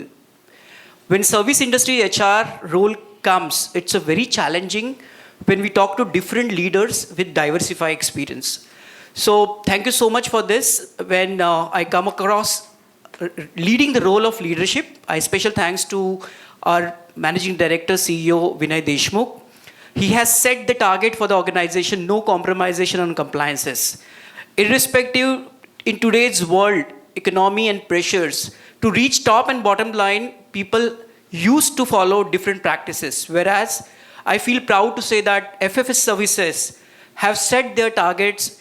Rather going for growth, we always believe that compliance is the first, and that's why we deal with 400 plus clients across pan-India. So thank you so much for that, the entire leadership team. Rishikesh Dhudapkar, Vice President, and then Nitin Lamba, Vasant, and my co-partners, Finance Leader, Deepak Prajapati. Thank you so much for all of us, and thank you for organizing this. Thank you. Thanks. The next category is Innovative Women HR Leader Award, HR Strategy and Operations, and the award goes to Namrata Sharma, Deputy Manager, HR Business Partner, Alana Group.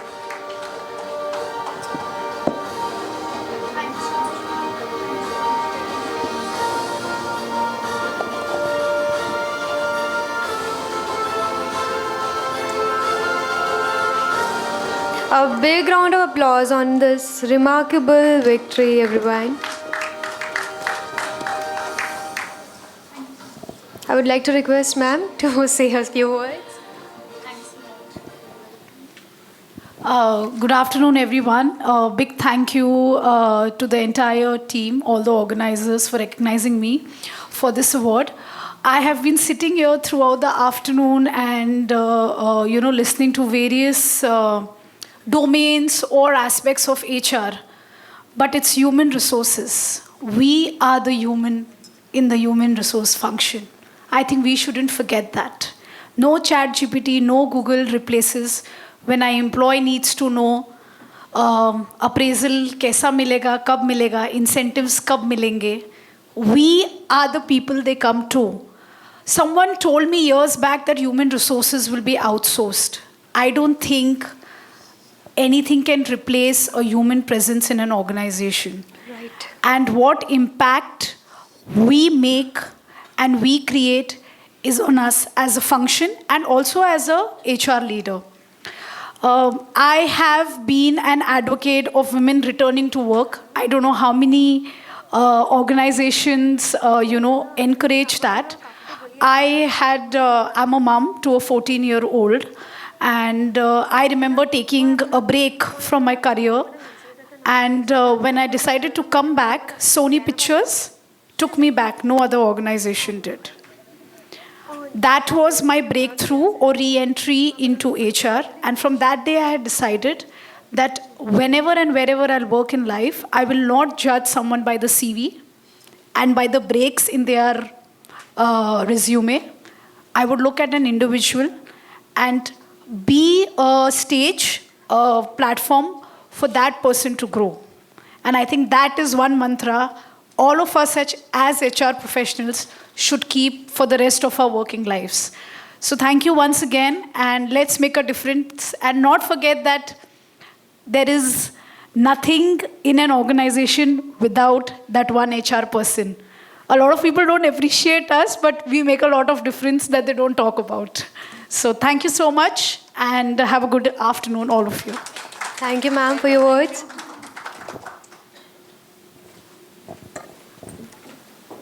The next category is Most Innovative HR Consultancy of the Year, and the award goes to Amanpreet Khamba, founder, Zobscard HR Services.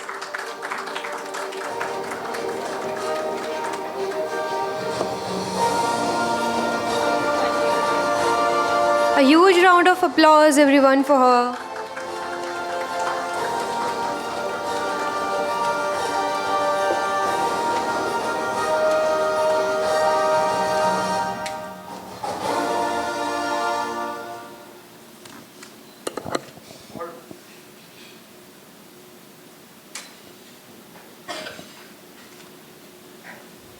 Please, ma'am, say a few words.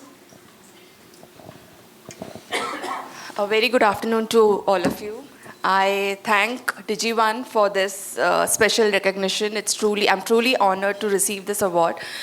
So many of you have spoken about, transforming HR. So I am also, an advocate to it. I have a total 18 years of experience in HR, out of which 15 years I have worked in corporates. It was not an easy journey to me. I got married, then there are breaks, what she's spoken about, and then you're going through all those crises, managing work, managing family, and coming back to work, and then also you're seeing similar things in your organization. So working for 15 years, I realized, let's do something, let's change something. So I left my corporate life. I started my own company, which is JobsCard HR Services, with an aim to help the founders and leaders to understand what is the role of HR. HR, someone said it is not HR, it is people success. Yes, it is people success, it is not HR, and I have also done that change in many of the organizations. So when I was working in corporate, I'm handling one company. Today, I'm the CHRO for 15 companies. So if you talk about they are mid-sized, they are bigger organization, and I am working with all the leaders and the CEOs, the founders, the entrepreneurs to explain them what is the importance of HR and what HR can do to your organization. HR can help build the culture we all spoke about. Culture is very, very important for the people. If people doesn't like your organization, they will not work. I was very much impressed by Sir, how he's building the culture and he's saying that people are staying in the organization. So HR is more of a strategic partner to all the founders, to all the leaders, and to explain them. See, it's very easy for a founder. Today, I'm also a founder. I will say revenue love. No, I'm sorry. It doesn't work like this. जो revenue ला रहा है, वो आपके लिए काम कर रहा है. That person is your asset. You cannot speak to that person like this. So you need to understand from where the person is coming. What is, his problems? What are his issues in his life? So, 15 years have taught me all this, and I am trying to build a culture. I am trying to build a company which will help all the future leaders to understand the importance of human resource. Thank you so much. Congratulations, ma'am. Thank you. The next category is Iconic HR Leader Award Manufacturing, and it goes to Parth Kulkarni, Vice President, Human Resources Manufacturing, Schindler, India. Okay, give him a big round of applause even if he's not here. The next category that we have is Iconic HR Leadership Award, Compensation and Benefits, and it goes to Mr. Jayesh Amrutkar, Head HR and Administration, Almighty Auto Ancillary Private Limited. Please give him a huge round of applause, everyone. तालियां बजती रहनी चाहिए, ऐसे मंदी मंदी तालियां ना हो बना.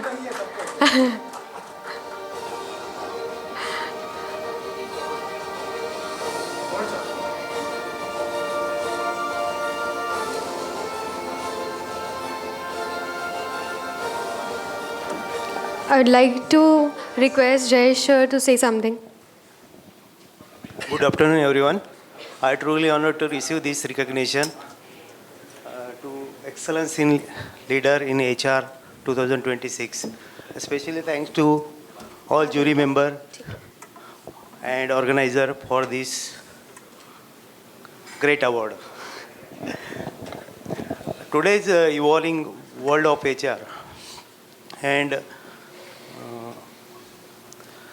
this is not HR is no longer just about the processes. It's about people, culture, and purpose. I especially thank to my organization, my team, and especially thank to my family member. Thank you once again. Thank you, sir.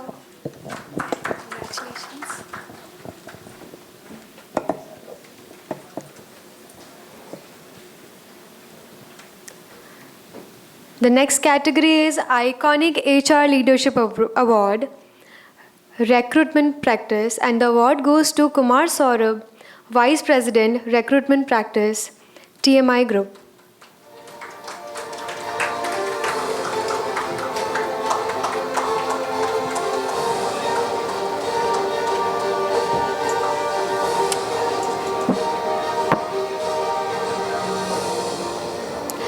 Talia, everyone.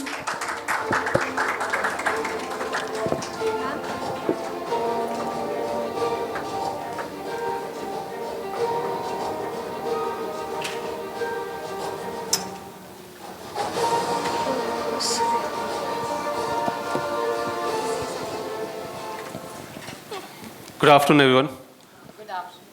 Thank you, jury, and thank you, Golden Aim, for this award. I work with the TMI Group, which is a 20 years, old organization. We're into recruiting mostly. I mean, we supply, manpower, talent to the organizations. Been here for almost 18 years. I think almost since inception of the organizations. Our expertise has been into BFSI and manufacturing too. I've seen a lot of HR folks from the manufacturing industry, right? So, I mean, if you're hunting for the right talent, I think we are the right company. So, yeah, thank you. Thank you, ma'am. Thank you, sir.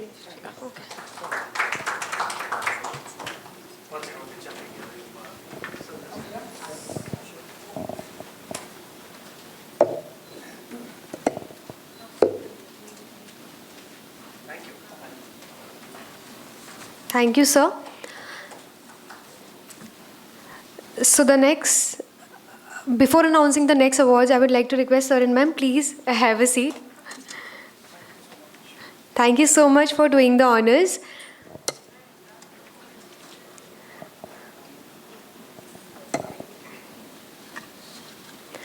All right, the next category that we have is Best Workforce Transformation Leader of the Year, and the award goes to Mr. Satyanarayan Maharana, General Manager HR, Indian Metals and Ferroalloys Limited. एक बार जोरदार तालियां हो जाए. He is not here with us.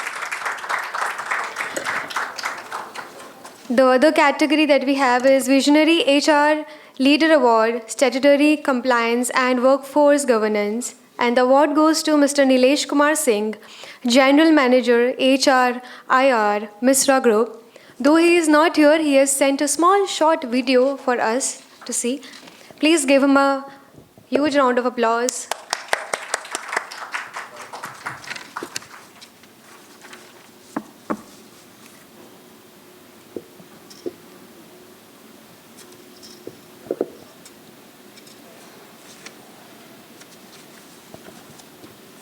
Good morning. I am deeply honored and humbled to receive the Visionary HR Leaders Award for Statutory Compliance and Workforce Governance. I accept this recognition with immense gratitude and a strong sense of responsibility. This award is not just a personal achievement, it represents the collective effort of the leadership team, HR professionals, site teams, and workforce who believe that compliance is not a burden but a foundation of sustainable growth and industrial harmony. In today's dynamic and highly regulated environment, statutory compliance and workforce grievances are a critical pillars of organizational integrity. For me, compliance has always meant more than meeting legal requirement. It is about protecting people, building trust, ensuring fairness, and fostering a culture of transparency and accountability. I sincerely thank the management for their unwavering support and confidence, which has enabled the HR function to operate as a strategic partner rather than a transactional role. My heartfelt appreciation also goes to my HR and IR team across locations whose dedication, discipline and commitment ensuring seamless compliance and strong workforce governance on the ground. This award motivates to continue strengthening government's framework, embracing best HR practices, and contribute to organizations where compliance, ethics, and human value go hand in hand. Once again, thank you, the organizer and jury, for this honors. I dedicated this award to every HR professional who work tirelessly behind the scenes to ensure compliance, fairness, and industrial praise. Thank you so much. The next one is the most influential HR leader award, IT industry, and it goes to Mr. Rahul Devkar, People Strategy Architect, Softtech Engineers Limited. As their names are announced, let the applause echo their remarkable contributions since these people are not here with us today. The other category is Iconic IR Leader Award, and it goes to Mr. Sanjeev Kumar Sinha, General Manager, HG Infra Engineering Limited. The next category that we have is Most Influential CHRO of the Year, Travel Tech, and it goes to Kriti Shevaramani, Group Chief Human Resource Officer. The next award is Dynamic Women Leadership Award, Compensation and Benefits, and it goes to Ms. Upasana Bose, Senior Manager, Compensation and Benefits, Emphasis. The next category that we have is Most Influential Women HR Leader Award, Corporate HR and Business Excellence, and it goes to Simin Askari, Senior Vice President HR and BEX, DS Group. तालियां बजा दो यारो. The next category that we have is Most Innovative Leader Award, Tech Industry, and it goes to Mr. Ullas Agarwal, Head HR, Quicket Solutions Incorporated. थक गए हो, I know, भूख लगी है. The last category, the last but not the least, the last category that we have is Exemplary Women HR Leader Award, HR Strategy and L&D. And it goes to Ms. Monali Atul Ringe, Vice President HR, Reater India Private Limited. अच्छा लाओ ठीक है आप दे दो उधर से आप उधर laptop okay okay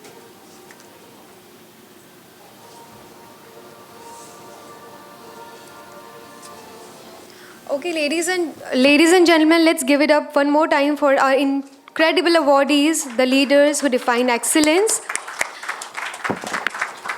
And the stars behind the scene are Sania Khanam ma'am from DG1 Plus, Mr. Mohit K, Ms. Farheen Syed and Atib Khan sir. एक बार जोरदार तालियां हो जाए इन चारों के लिए.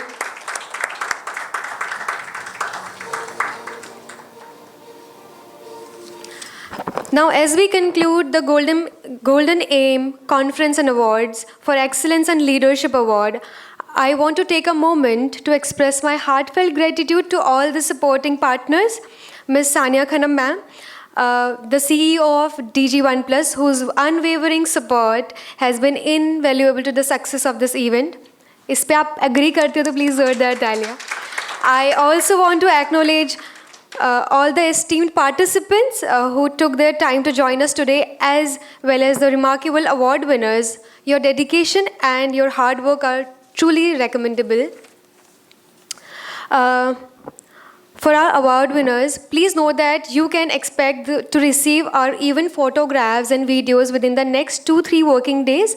We will also ensure that the LinkedIn tagging for your achievement will be completed within the next 48 hours. So you can proudly share this milestone with your professional network. I would like to encourage all delegates and participants to engage with us on the social media by linking, sharing, and subscribing us on our official Golden Aim Awards YouTube channel. Your support helps us reach a wider audience and promote the incredible talent that we celebrate today. Finally, I kindly request to all the participants and everyone who are present here to come on the stage for a group photograph. Please, everyone, join us on the stage.